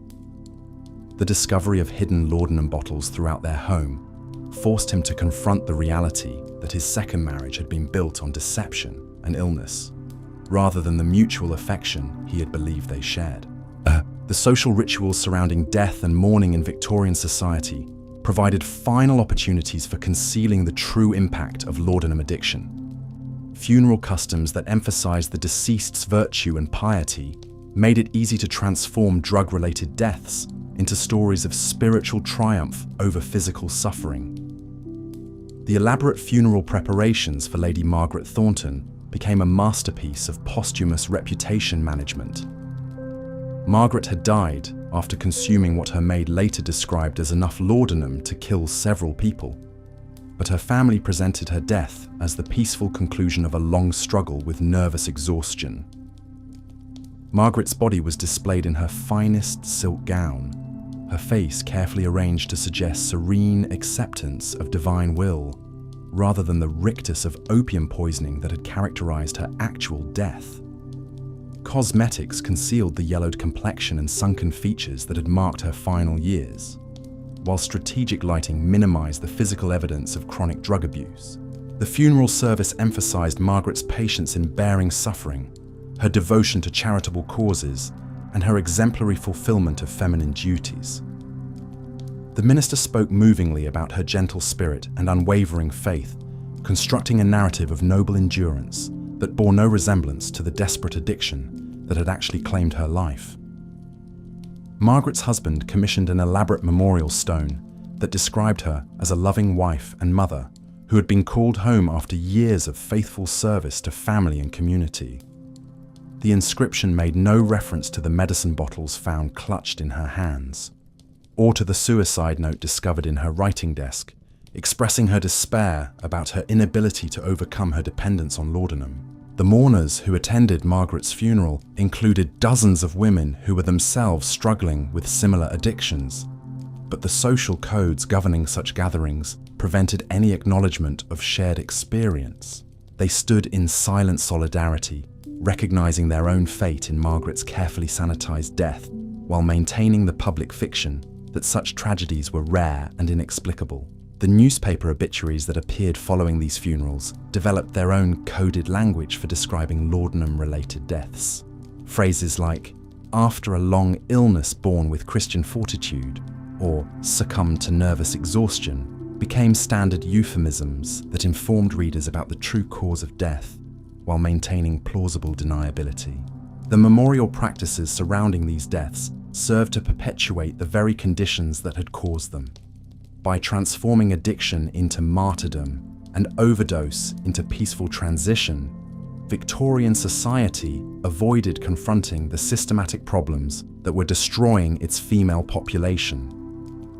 Each funeral became another opportunity to reinforce the deadly fiction that laudanum use was both normal and virtuous. The economic impact of the laudanum epidemic extended far beyond the pharmaceutical industry, creating ripple effects that influenced everything from domestic service wages to inheritance patterns. Families dealing with addicted members found themselves managing financial crises that threatened their long-term stability and social position. The Blackwood family's economic decline illustrated how laudanum addiction could destroy even substantial fortunes over time. Lady Blackwood's escalating drug consumption had required increasingly creative financing methods, beginning with small deceptions about household expenses and eventually progressing to major financial manipulations that compromised the family's entire estate. By the height of her addiction, Lady Blackwood was spending more on laudanum than the family allocated for all other household expenses combined. Her husband's business income, substantial by any reasonable measure, proved inadequate to support both their normal lifestyle and her pharmaceutical requirements. The family began borrowing against future earnings, then mortgaging properties, and finally liquidating investments to maintain the cash flow necessary for Lady Blackwood's drug purchases. The secrecy surrounding her addiction meant that these financial decisions were made without proper consultation or planning. Mr. Blackwood attributed their mounting debts to general economic difficulties rather than understanding that his wife's medical expenses were consuming their capital. He made increasingly risky investment decisions in desperate attempts to restore their financial position, often worsening their situation through speculation and poor judgment. The social pressure to maintain appearances while managing financial crisis created additional stress that affected every family member. The Blackwoods continued hosting elaborate dinner parties and funding their children's expensive educations while privately struggling to meet basic obligations. Servants' wages were delayed, suppliers' bills went unpaid, and creditors grew increasingly insistent. But the family maintained the fiction of continued prosperity. Lady Blackwood's death from an overdose came at a moment when the family faced complete financial ruin. Her funeral expenses, paid for with borrowed money, represented the final drain on resources that had been systematically depleted over years of hidden addiction.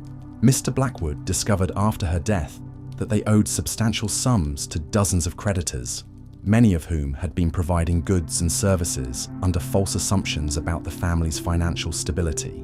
The children of laudanum-addicted mothers often inherited not only their mother's debts, but also their psychological predisposition towards substance abuse.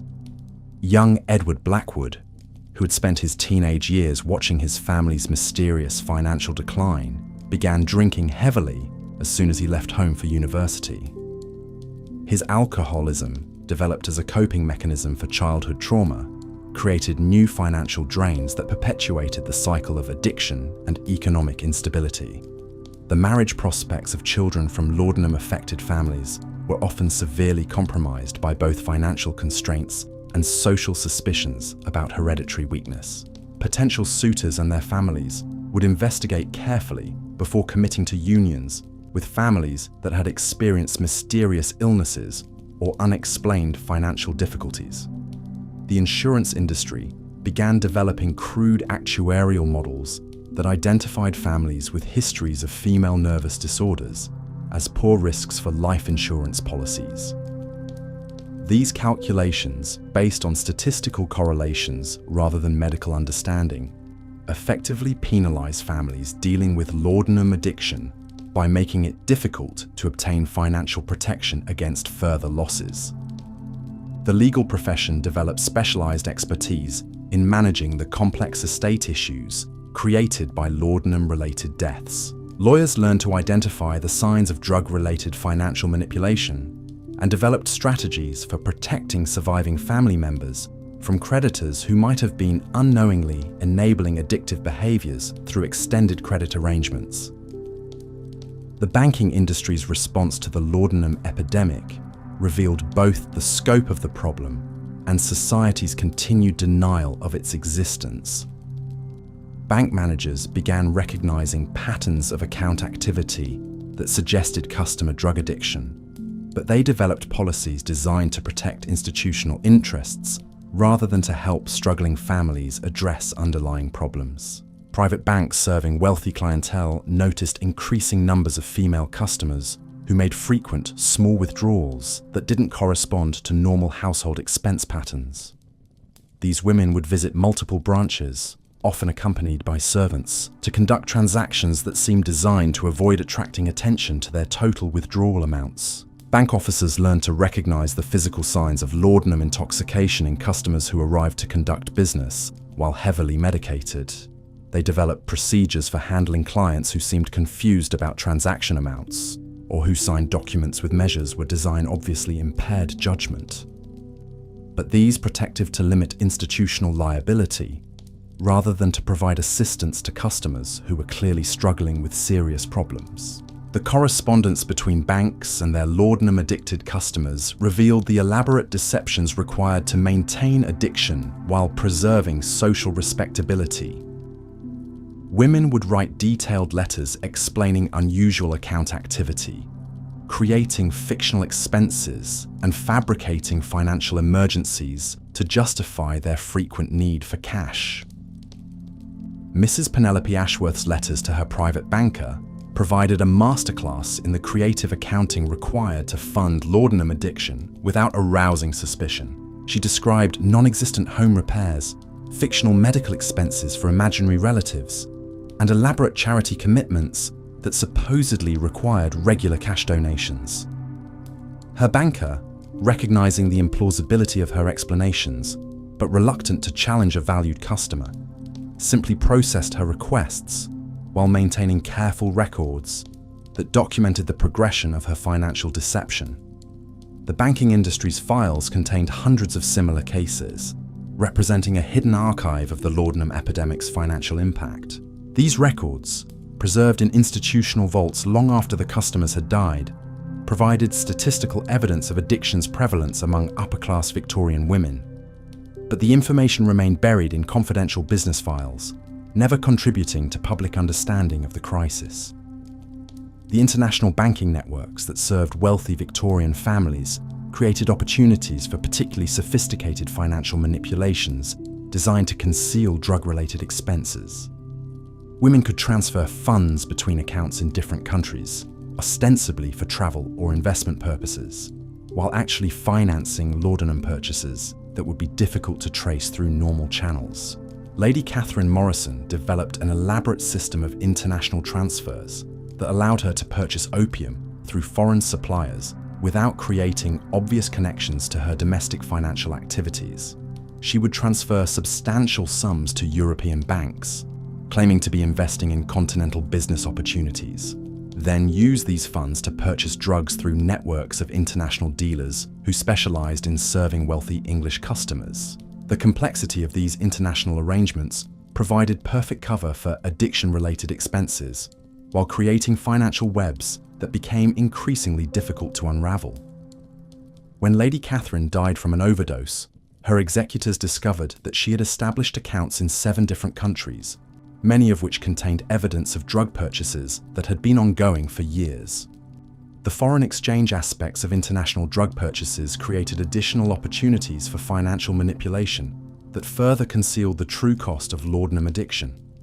Women could claim currency losses to explain missing funds, or could exaggerate the expenses associated with international travel to cover the cost of drugs purchased abroad. The development of international telegraph networks during the Victorian era made it possible to coordinate these complex financial arrangements across vast distances, but the same technology also created new opportunities for discovery when family members or legal authorities began investigating suspicious account activities. The telegraph companies that process messages related to drug purchases became unwitting participants in the laudanum trade, handling coded communications between addicted customers and their suppliers across national boundaries. The standardized forms used for international telegrams preserved evidence of these transactions in company archives, creating another hidden record of the epidemic's scope and international character.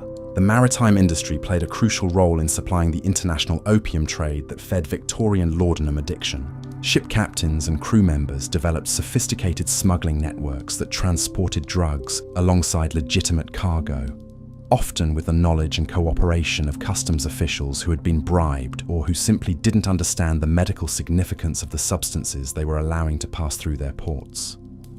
Captain Andrew Fairfax commanded merchant vessels that travelled regularly between London and various ports in the Eastern Mediterranean, where high-quality opium was readily available from Turkish and Syrian suppliers. His ships carried official cargoes of spices, silk, and other luxury goods, but their most profitable cargo consisted of carefully concealed packages of raw opium destined for pharmaceutical manufacturers and private customers throughout England. Captain Fairfax developed relationships with apothecaries and private physicians who would place orders for specific quantities of opium, often requesting particular varieties that were prized for their purity and potency. These medical professionals understood that their wealthy female patients required stronger preparations than were generally available through normal commercial channels, and they were willing to pay premium prices for superior products. The smuggling operations required careful coordination between ship crews, dock workers, and distribution networks that could deliver products to customers without attracting official attention. Captain Fairfax employed a network of servants, delivery men, and shop assistants who could transport drugs from ships to customers, while maintaining the appearance of conducting legitimate business.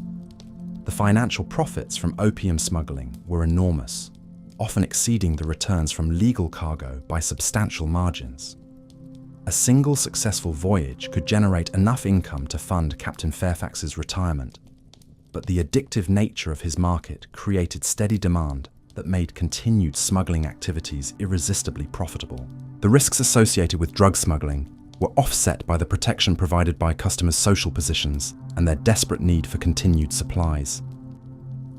Wealthy, addicted women represented ideal customers because they possessed both the financial resources to pay premium prices and the social influence to protect their suppliers from legal consequences. Captain Fairfax's customer list included the wives of judges, military officers, and government officials who would use their influence to shield him from prosecution if his activities were discovered.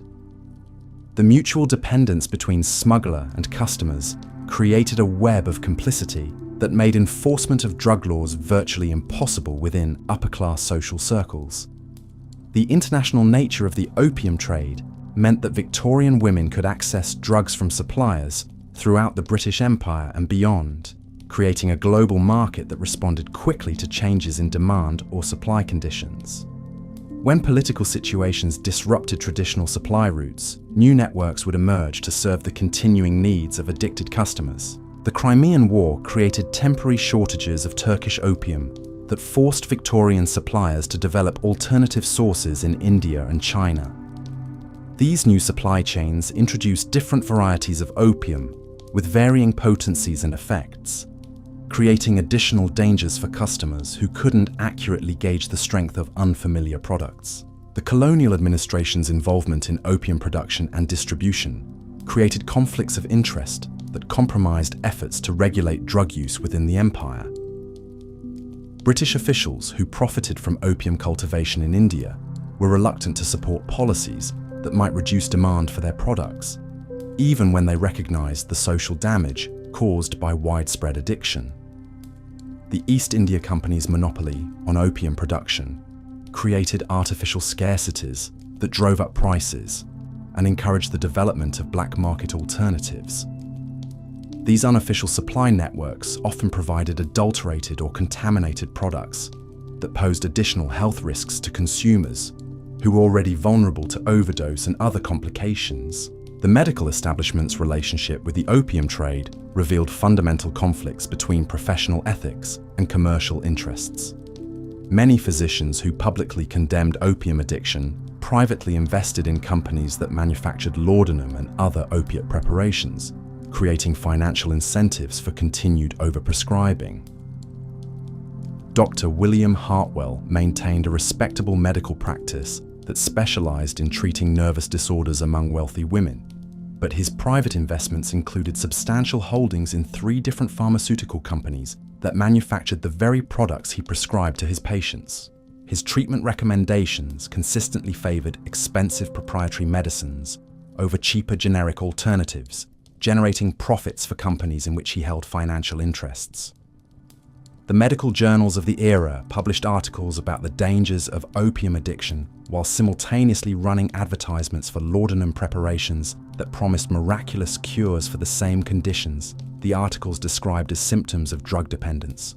This contradiction reflected the medical profession's inability to reconcile its therapeutic responsibilities with its commercial relationships.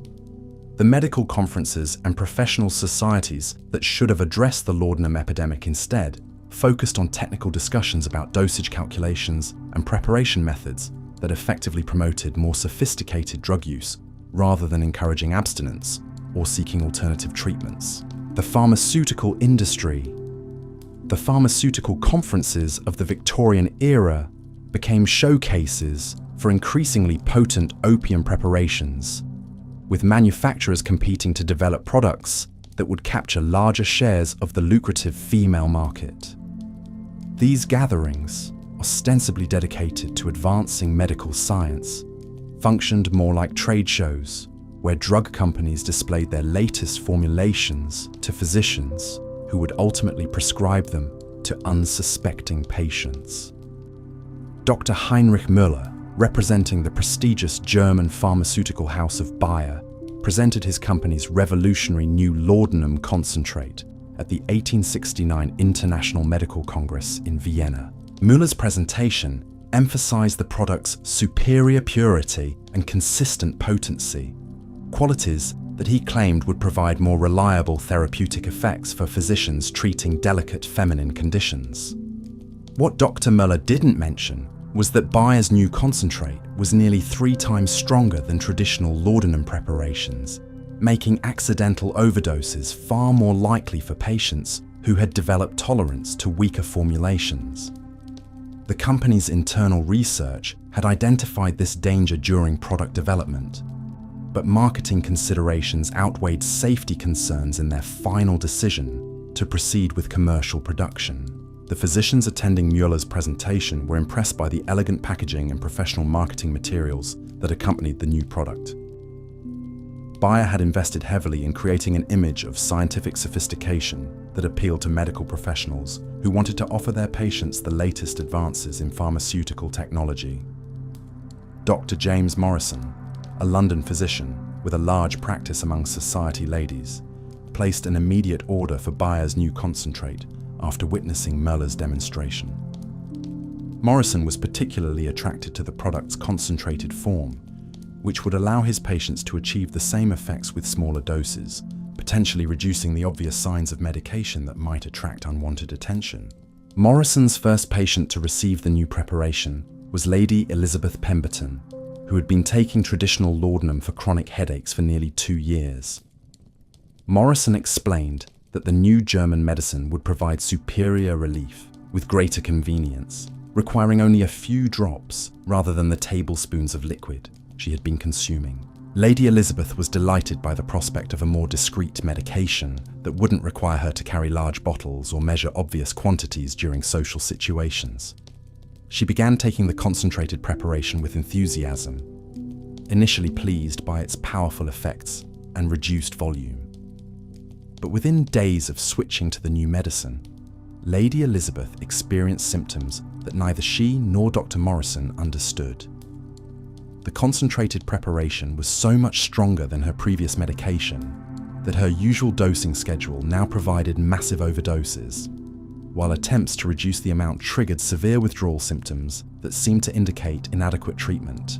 Lady Elizabeth found herself trapped in a cycle of alternating overdose and withdrawal that made normal functioning impossible. She would take what seemed like a tiny amount of medicine, only to become so heavily sedated that she couldn't remain conscious during important social obligations. When she tried to reduce the dose to maintain alertness, she would experience anxiety, nausea, and tremors that were worse than her original headaches. Dr. Morrison, lacking any understanding of the pharmacological differences between the old and new preparations, interpreted Lady Elizabeth's difficulties as evidence of worsening health that required more aggressive treatment. He increased her dosing schedule and added supplementary medications to address what he perceived as new symptoms of her underlying condition. The combination of concentrated laudanum with additional opiate preparations created a pharmaceutical cocktail that would have challenged the tolerance of experienced drug users. Lady Elizabeth, who had never intended to become addicted to any substance, found herself consuming amounts of opiates that exceeded the daily intake of professional drug dealers in London's East End. Her physical transformation was rapid and dramatic. Within weeks of beginning the new treatment, Lady Elizabeth had lost significant weight, developed a persistent tremor, and begun experiencing hallucinations that made social interaction increasingly difficult. Her skin took on the waxy, yellowish appearance characteristic of chronic opium poisoning, while her pupils remained constricted even in dim lighting. The servants in the Pemberton household watched their mistress's decline with growing alarm. Mary O'Sullivan, Lady Elizabeth's personal maid, later described finding her employer unconscious in her sitting room on multiple occasions, sometimes with the concentrated medicine bottle still clutched in her hand. Mary's attempts to express concern about Lady Elizabeth's condition were dismissed by both her employer and Dr. Morrison, who explained that servants couldn't be expected to understand the complexities of medical treatment for sophisticated nervous disorders. Mary was instructed to ensure that Lady Elizabeth's privacy was protected and that her medication schedule was maintained exactly as prescribed. The isolation imposed by her deteriorating condition meant that Lady Elizabeth had no opportunity to compare her experiences with those of other women who might have warned her about the dangers of concentrated opium preparations. She existed in a medical bubble created by Dr. Morrison's confident pronouncements and her family's trusting acceptance of his expertise. Lady Elizabeth's husband, Sir Thomas Pemberton, noticed his wife's dramatic changes, but accepted Dr. Morrison's explanations that her symptoms represented the natural progression of her underlying nervous condition. Sir Thomas had built his successful business career on trusting expert advice, and he applied the same approach to his wife's medical treatment. The financial cost of Lady Elizabeth's treatment escalated dramatically as her tolerance to the concentrated preparation increased. Dr. Morrison's bills, which had been substantial but manageable during her treatment with traditional laudanum, began consuming significant portions of the family's discretionary income. The concentrated medicine itself was far more expensive than conventional preparations, and Dr. Morrison's frequent consultations added additional charges. Sir Thomas began to question the value of his wife's medical expenses when her condition continued to worsen, despite increasingly costly treatments. But his concerns about financial prudence were overwhelmed by his fear that reducing medical support might contribute to Lady Elizabeth's suffering or death. The social obligations that had once defined Lady Elizabeth's existence became impossible to fulfill as her addiction to the concentrated preparation progressed. She would agree to attend charity functions or dinner parties, then find herself too heavily sedated or too anxious about missing doses to leave her home. Her friends began to speculate about the mysterious illness that was transforming the vivacious woman they had known into a reclusive invalid. The most charitable interpretations suggested that Lady Elizabeth was suffering from consumption or some other wasting disease that required privacy and rest.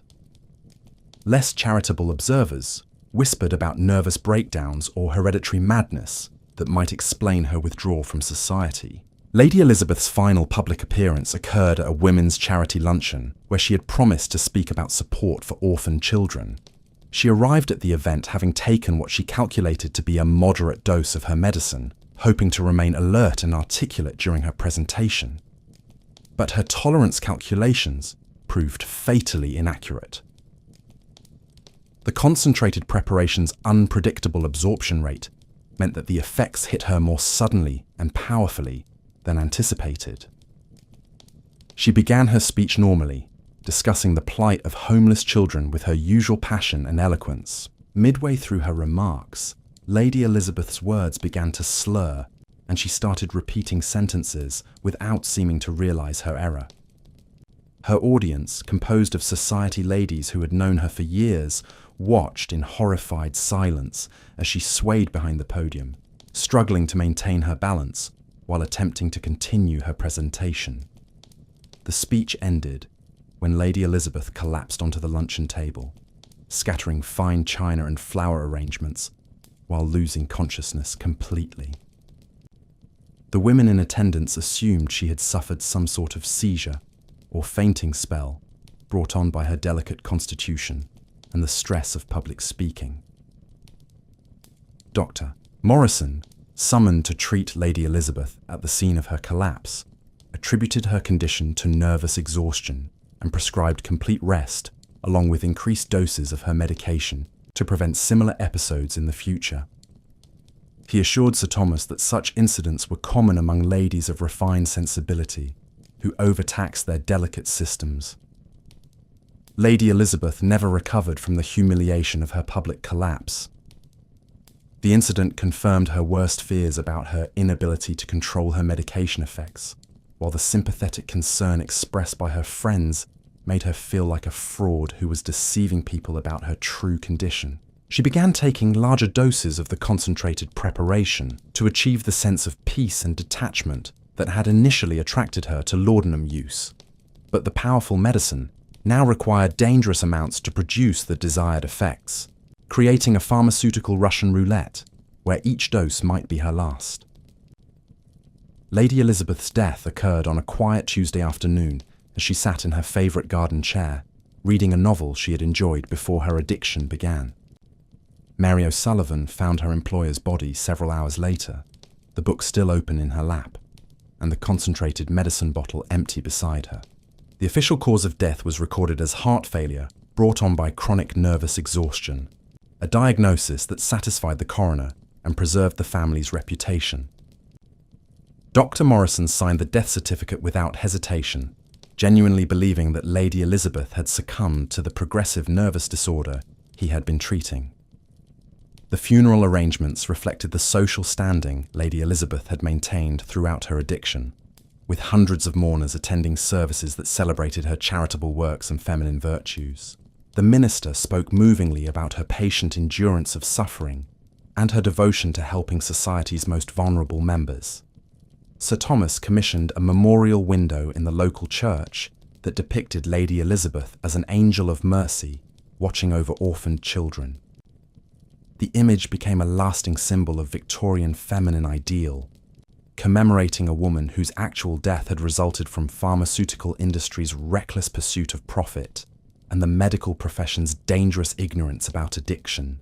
The concentrated laudanum preparations that had killed Lady Elizabeth continued to be marketed aggressively throughout England and America, with manufacturers developing even more potent formulations to capture competitive advantages in the expanding market for feminine medicines. The lessons that might have been learned from her death remained hidden behind the elaborate deceptions that Victorian society used to protect itself from uncomfortable truths. Dr. Morrison continued his medical practice without any recognition of his role in Lady Elizabeth's death, eventually becoming a respected authority on the treatment of nervous disorders among upper-class women. His techniques for managing delicate feminine constitutions were adopted by physicians throughout the English-speaking world, ensuring that Lady Elizabeth's tragedy would be repeated countless times in drawing rooms and private chambers across the civilized world. The pharmaceutical industry's development of concentrated opium preparations represented just one aspect of a broader trend towards stronger and more dangerous products designed to capture market share in the competitive laudanum trade. Companies began adding alcohol, cocaine, and other addictive substances to their opium-based medicines, creating combination products that were even more habit-forming than pure opium preparations.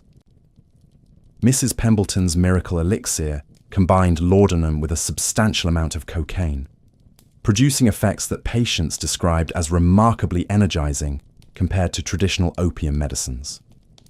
The cocaine masked some of opium's sedating effects, allowing women to remain functional while consuming dangerous amounts of opiates. Sarah Mitchell, a minister's wife from Yorkshire, became one of the first customers to try Mrs. Pemberton's new formula after her usual laudanum supplier recommended it as a superior treatment for the chronic fatigue that had been troubling her for months. Sarah was immediately impressed by the elixir's ability to provide pain relief without the drowsiness that had been interfering with her church duties. The cocaine component of Mrs. Pemberton's formula created a euphoric energy that Sarah had never experienced with traditional laudanum. She felt capable of accomplishing enormous amounts of work, organizing charity drives with unprecedented enthusiasm, while maintaining her medication schedule without the obvious impairment that had characterized her previous drug use. But the combination of opium and cocaine created addiction patterns that were far more complex and dangerous than either drug alone. Sarah found herself requiring increasing amounts of the elixir to maintain her energy levels, while experiencing withdrawal symptoms that combined the worst aspects of both cocaine and opium dependence. The cocaine withdrawal created depression and exhaustion that were far more severe than anything Sarah had experienced during her years of laudanum use. while the opium withdrawal produced physical symptoms that made normal functioning impossible. The combination meant that any attempt to reduce her medication consumption triggered multiple types of withdrawal simultaneously. Sarah's consumption of Mrs. Pemberton's elixir escalated rapidly as her tolerance to both components increased independently. She progressed from taking the recommended dose twice daily to consuming entire bottles at single sittings, driven by craving patterns that were more intense and unpredictable than traditional opium addiction. The financial cost of maintaining Sarah's addiction to the combination preparation quickly exceeded her household's ability to support it through normal channels. Mrs. Pemberton's formula was significantly more expensive than traditional laudanum, and Sarah's escalating consumption created budget crises that forced her to seek alternative funding sources. Sarah began embezzling money from church collections, initially taking small amounts that she intended to replace before anyone noticed their absence. But her addiction progressed faster than her ability to conceal the theft, and the missing funds eventually attracted the attention of church auditors who discovered systematic financial manipulations spanning several months. The scandal of a minister's wife stealing from church funds created a crisis that extended far beyond Sarah's personal addiction. Her husband faced demands for his resignation from parishioners who could no longer trust his family's moral leadership, while the church congregation split between those who supported forgiveness and those who demanded accountability. Sarah's trial for embezzlement became a public spectacle that exposed the reality of feminine drug addiction to communities that had preferred to ignore its existence. The evidence presented in court included detailed records of her medicine purchases, creating an official record of consumption levels that shocked even experienced physicians. The prosecuting attorney used Sarah's case to argue for stricter regulation of patent medicines, pointing to her addiction as evidence that pharmaceutical companies were deliberately creating products designed to foster dependence. But the defense countered that Sarah's condition was a medical issue rather than a criminal matter, arguing that she should receive treatment rather than punishment. The jury's verdict reflected society's confusion about how to address drug addiction among respectable women. They found Sarah guilty of theft, but recommended lenient sentencing based on her medical condition, creating a legal precedent that acknowledged both the reality of addiction and the need for social accountability when drug dependence led to criminal behavior. Sarah's sentencing hearing revealed the complete inadequacy of the legal system's response to laudanum addiction. The judge, lacking any understanding of addiction treatment, sentenced her to 6 months in prison, followed by mandatory residence in a private sanitarium where she would receive medical supervision. This approach satisfied no one while helping nothing. The prison environment proved catastrophic for Sarah's physical and mental health. Cut off from her medication supply without medical supervision, she experienced withdrawal symptoms so severe that prison doctors feared for her life. They had no training in addiction treatment and no protocols for managing opiate withdrawal, leaving Sarah to suffer through hallucinations, convulsions, and delirium that lasted for weeks. The other female prisoners, mostly prostitutes and thieves from London's poorest neighbourhoods, initially viewed Sarah with suspicion and resentment. Her refined accent and obvious middle-class background marked her as different from their usual cellmates. But as they witnessed her withdrawal agony, many recognised symptoms they had seen in their own lives or those of their associates who used opium recreationally. Mary Flanagan, a pickpocket serving time for theft, became Sarah's unofficial caretaker during the worst phases of withdrawal. Mary had grown up in London's East End, where opium use was common and openly acknowledged, giving her practical knowledge about managing withdrawal symptoms that prison officials lacked. Mary would sit beside Sarah during her worst moments, holding her hands steady when tremors made eating impossible, and talking her through panic attacks that left her gasping for breath. The bond formed between these two women from vastly different social backgrounds illustrated how laudanum addiction transcended class distinctions in its basic human impact. Sarah's experience in prison forced her to confront the reality of her addiction, without the elaborate social mechanisms that had enabled her denial. Stripped of her respectable identity and comfortable surroundings, she could no longer pretend that her drug use was simply medical treatment for legitimate health conditions. The sanitarium where Sarah was transferred after completing her prison sentence represented the era's most advanced approach to treating female addiction, but even these specialized facilities operated with limited understanding of effective treatment methods. The Willowbrook Institute for Nervous Disorders promised revolutionary treatments based on European methods, but their actual techniques differed little from the rest cures that had failed countless other women. Dr. Augustus Blackwell, Willowbrook's medical director, believed that feminine addiction resulted from moral weakness combined with physical delicacy that made women particularly susceptible to the corrupting influence of powerful medicines. His treatment protocol emphasized moral instruction, religious counseling, and gradual reduction of opiate medications under strict medical supervision. Sarah's treatment began with complete isolation from outside influences that might undermine her recovery. She was confined to a small room furnished only with basic necessities, denied access to books, letters, or visitors who might remind her of the circumstances that had led to her addiction. Dr. Blackwell believed that such distractions would interfere with the moral reflection necessary for genuine reformation. The medication reduction schedule imposed at Willowbrook was based on theoretical calculations rather than individual patient needs or responses. Sarah's daily laudanum dose was reduced by predetermined amounts according to a rigid timeline that took no account of her withdrawal symptoms or psychological state.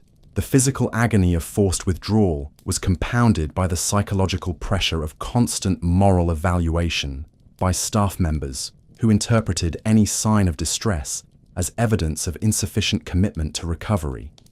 Sarah's requests for additional medication to ease withdrawal symptoms were recorded as moral failures, while her physical symptoms were attributed to weakness of character rather than medical necessity. The other women confined at Willowbrook represented a cross-section of Victorian society's laudanum casualties. Lady Margaret Ashworth had been committed by her husband after her addiction had progressed to the point where she could no longer fulfill basic social obligations. Miss Catherine Pemberton, a judge's daughter, had been sent for treatment after attempting suicide when her family discovered her drug use. These women formed an unlikely community bound by shared suffering and mutual understanding that transcended their normal social boundaries. In whispered conversations, during brief moments when staff supervision was relaxed, they shared stories of how their addictions had begun, strategies they had used to conceal their drug use, and fears about their futures after treatment. The institutional routine at Willowbrook was designed to replace the chaos of addiction with structured activities that would rebuild moral character and feminine virtue. Sarah's days began with mandatory religious services, followed by domestic instruction intended to restore her capacity for proper household management. The afternoons were devoted to moral improvement through reading carefully selected literature that emphasized themes of feminine duty, self-sacrifice, and redemption through suffering. Sarah was required to write daily reflections on these readings, demonstrating her progress toward understanding the spiritual lessons her addiction was meant to teach. The treatment philosophy underlying these activities reflected Victorian society's fundamental misunderstanding of addiction as a moral rather than medical condition. Dr. Blackwell genuinely believed that Sarah's recovery depended on her ability to acknowledge her moral failings and commit to a life of greater virtue and self-discipline. But the actual effect of this approach was to increase Sarah's shame and self-loathing without addressing the physical and psychological factors that had made her vulnerable to addiction in the first place. She learned to provide the responses that staff members wanted to hear while privately struggling with cravings and withdrawal symptoms that the moral instruction did nothing to alleviate. The gradual medication reduction imposed at Willowbrook created a prolonged withdrawal experience that was more psychologically damaging than the rapid detoxification Sarah had endured in prison. The constant awareness that her doses were being reduced, combined with the knowledge that any sign of distress would be interpreted as moral weakness, created anxiety that made the withdrawal symptoms more severe. Sarah's physical health deteriorated significantly during her months at Willowbrook, despite the institution's claims about the healing benefits of their treatment methods. The stress of forced withdrawal, combined with the inadequate nutrition provided by the institutional diet, left her weak and susceptible to infections that further complicated her recovery. The social isolation imposed as part of Sarah's treatment proved particularly devastating for someone whose addiction had already destroyed her family relationships and community standing. Cut off from any supportive human contact, she began to question whether recovery was possible or even desirable, given the life of shame and rejection that awaited her upon release. The financial burden of Sarah's treatment at Willowbrook created additional stress for her husband, whose congregation had still not fully forgiven the scandal of his wife's theft from church funds. The sanitarium's fees consumed most of the family's savings, while his reduced income from lost parishioners made it difficult to maintain their household during Sarah's absence. Reverend Mitchell faced pressure from church leadership to divorce his wife and seek a fresh start with a new congregation where his reputation wouldn't be tainted by association with addiction and criminal behavior. But his religious convictions about the sanctity of marriage conflicted with practical considerations about his ability to continue his ministry while supporting a wife whose condition had brought disgrace upon his calling. The children of the Mitchell family suffered perhaps the most severe consequences of their mother's addiction and imprisonment. They faced social ostracism from classmates whose parents considered them contaminated by association with criminal behavior, while struggling to understand why their mother had disappeared from their lives so suddenly and completely. Young Thomas Mitchell, only 12 years old when his mother was imprisoned, developed behavioral problems that reflected his confusion and anger about the family's situation. His academic performance declined dramatically, and he began fighting with other students who made references to his mother's crime. The psychological impact on these children would extend far into their adult lives, shaping their attitudes toward authority, their ability to trust relationships, and their own vulnerability to substance abuse. The shame and secrecy surrounding their mother's condition taught them to hide their own emotional struggles rather than seeking help when they needed support. Sarah's eventual release from Willowbrook after 18 months of treatment represented a hollow victory for the institutional approach to addiction recovery. While she had successfully completed the medication reduction program and could demonstrate her ability to function without laudanum, the underlying issues that had made her vulnerable to addiction remained unaddressed. The woman who returned to her family bore little resemblance to the energetic minister's wife, who had once organized charity drives and led women's prayer groups. Sarah had lost significant weight during her treatment. Her hair had become prematurely grey, and she moved with the hesitant gait of someone who had learned to distrust her own physical capabilities. The community's reception of Sarah's return reflected the mixed attitudes Victorian society held toward reformed addicts. While some parishioners expressed Christian forgiveness and welcomed her back into the congregation, others remained suspicious about whether her recovery was genuine and whether she could be trusted with responsibility or respect.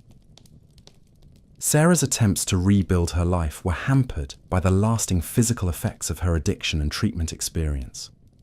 The prolonged withdrawal had left her with chronic digestive problems, sleep disorders, and episodes of depression that made it difficult to maintain the emotional stability expected of a minister's wife. The financial consequences of Sarah's addiction continued to affect the Mitchell family for years after her recovery. The legal fees, treatment costs, and restitution payments had consumed their savings and forced them to accept a smaller, less prestigious congregation, where Reverend Mitchell's damaged reputation was less well known. But perhaps the most lasting impact of Sarah's experience was her newfound understanding of addiction as a medical rather than moral condition. Having witnessed the suffering of other women at Willowbrook and experienced the inadequacy of moralistic treatment approaches, She began to advocate privately for better understanding of drug dependence among the women in her new community. Sarah's recovery, while incomplete and fragile, represented one of the rare success stories in Victorian addiction treatment. Most women who developed serious laudanum dependence either died from overdoses or spent their remaining years cycling between periods of sobriety and relapse, never finding effective support for long-term recovery. The pharmaceutical industry's response to growing awareness of addiction problems was to develop new marketing strategies that emphasized the safety and non-addictive nature of their products, rather than actually reformulating medicines to reduce their addictive potential. Companies began using testimonials from supposedly recovered patients to demonstrate that their products could be used safely when taken as directed. Mrs. Hartwell's Feminine Restorative was marketed as a breakthrough preparation that provided all the therapeutic benefits of traditional laudanum without the risk of dependence. The advertising campaign featured letters from grateful customers who claimed to have used the product successfully for years without developing tolerance or craving. What the advertisements didn't reveal was that Mrs. Hartwell's formula contained the same amount of opium as traditional laudanum preparations, combined with additional ingredients that were intended to mask the taste and smell that might alert users to the presence of narcotic substances. The product was no safer than conventional medicines, but its deceptive marketing convinced many women that they were choosing a healthier alternative. Caroline Whitmore began using Mrs. Hartwell's preparation after reading testimonials that promised effective treatment for nervous exhaustion without the drowsiness and confusion she had experienced with previous medications. Caroline was particularly attracted to the product's claim that it would allow her to maintain her active social schedule while receiving medical treatment. The initial effects of Mrs. Hartwell's formula seemed to confirm the advertising claims. Caroline felt energetic and capable while taking the medicine, and she didn't experience the obvious sedation that had characterized her previous laudanum use. She was able to attend dinner parties and charity events without appearing impaired, leading her to believe that she had finally found a safe and effective treatment. But within weeks of beginning the new preparation, Caroline noticed that she was taking the medicine more frequently than the label recommended. The effects seemed to wear off more quickly than expected, and she found herself reaching for additional doses to maintain the sense of well-being that had initially impressed her. Caroline's tolerance to Mrs. Hartwell's formula developed rapidly, requiring her to consume increasing amounts to achieve the same therapeutic effects. But because the medicine didn't produce obvious signs of intoxication, she was able to maintain the illusion that her use remained within normal medical bounds. The deceptive nature of Mrs. Hartwell's marketing created particularly dangerous situations for women like Caroline, who believed they were using safe alternatives to traditional laudanum. They would consume dangerous amounts of opium while remaining convinced that they were avoiding the addiction risks associated with older preparations. Caroline's consumption of Mrs. Hartwell's formula eventually exceeded that of many women who were using conventional laudanum preparations, but her continued ability to function socially prevented her from recognizing the severity of her dependence. She attributed her need for frequent doses to the particularly severe nature of her nervous condition, rather than understanding that she had developed tolerance to the opium in her medicine.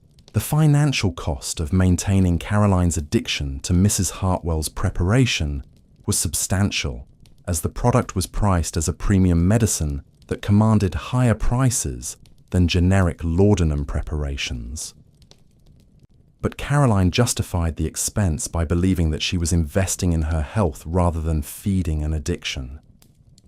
Caroline's family noticed changes in her behavior and personality that they attributed to improvement in her underlying nervous condition.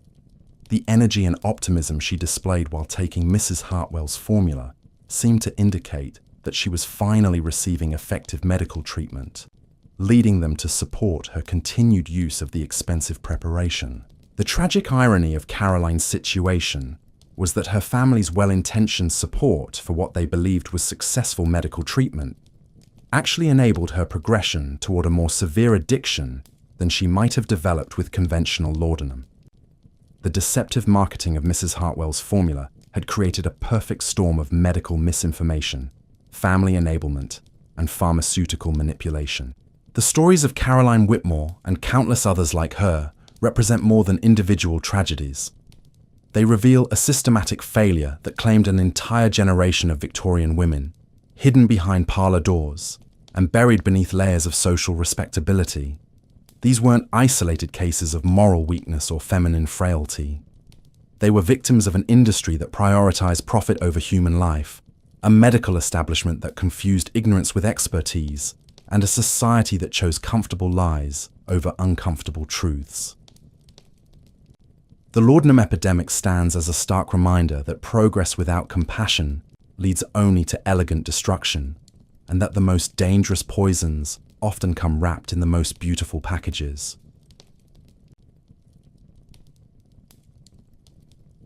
And now, the story ends. Thank you for joining me tonight on the Sleepy History channel. We've traversed the hidden epidemic of Victorian opium addiction, a world of elegant facades and silent suffering, where compassion was lost beneath the polished veneer of progress.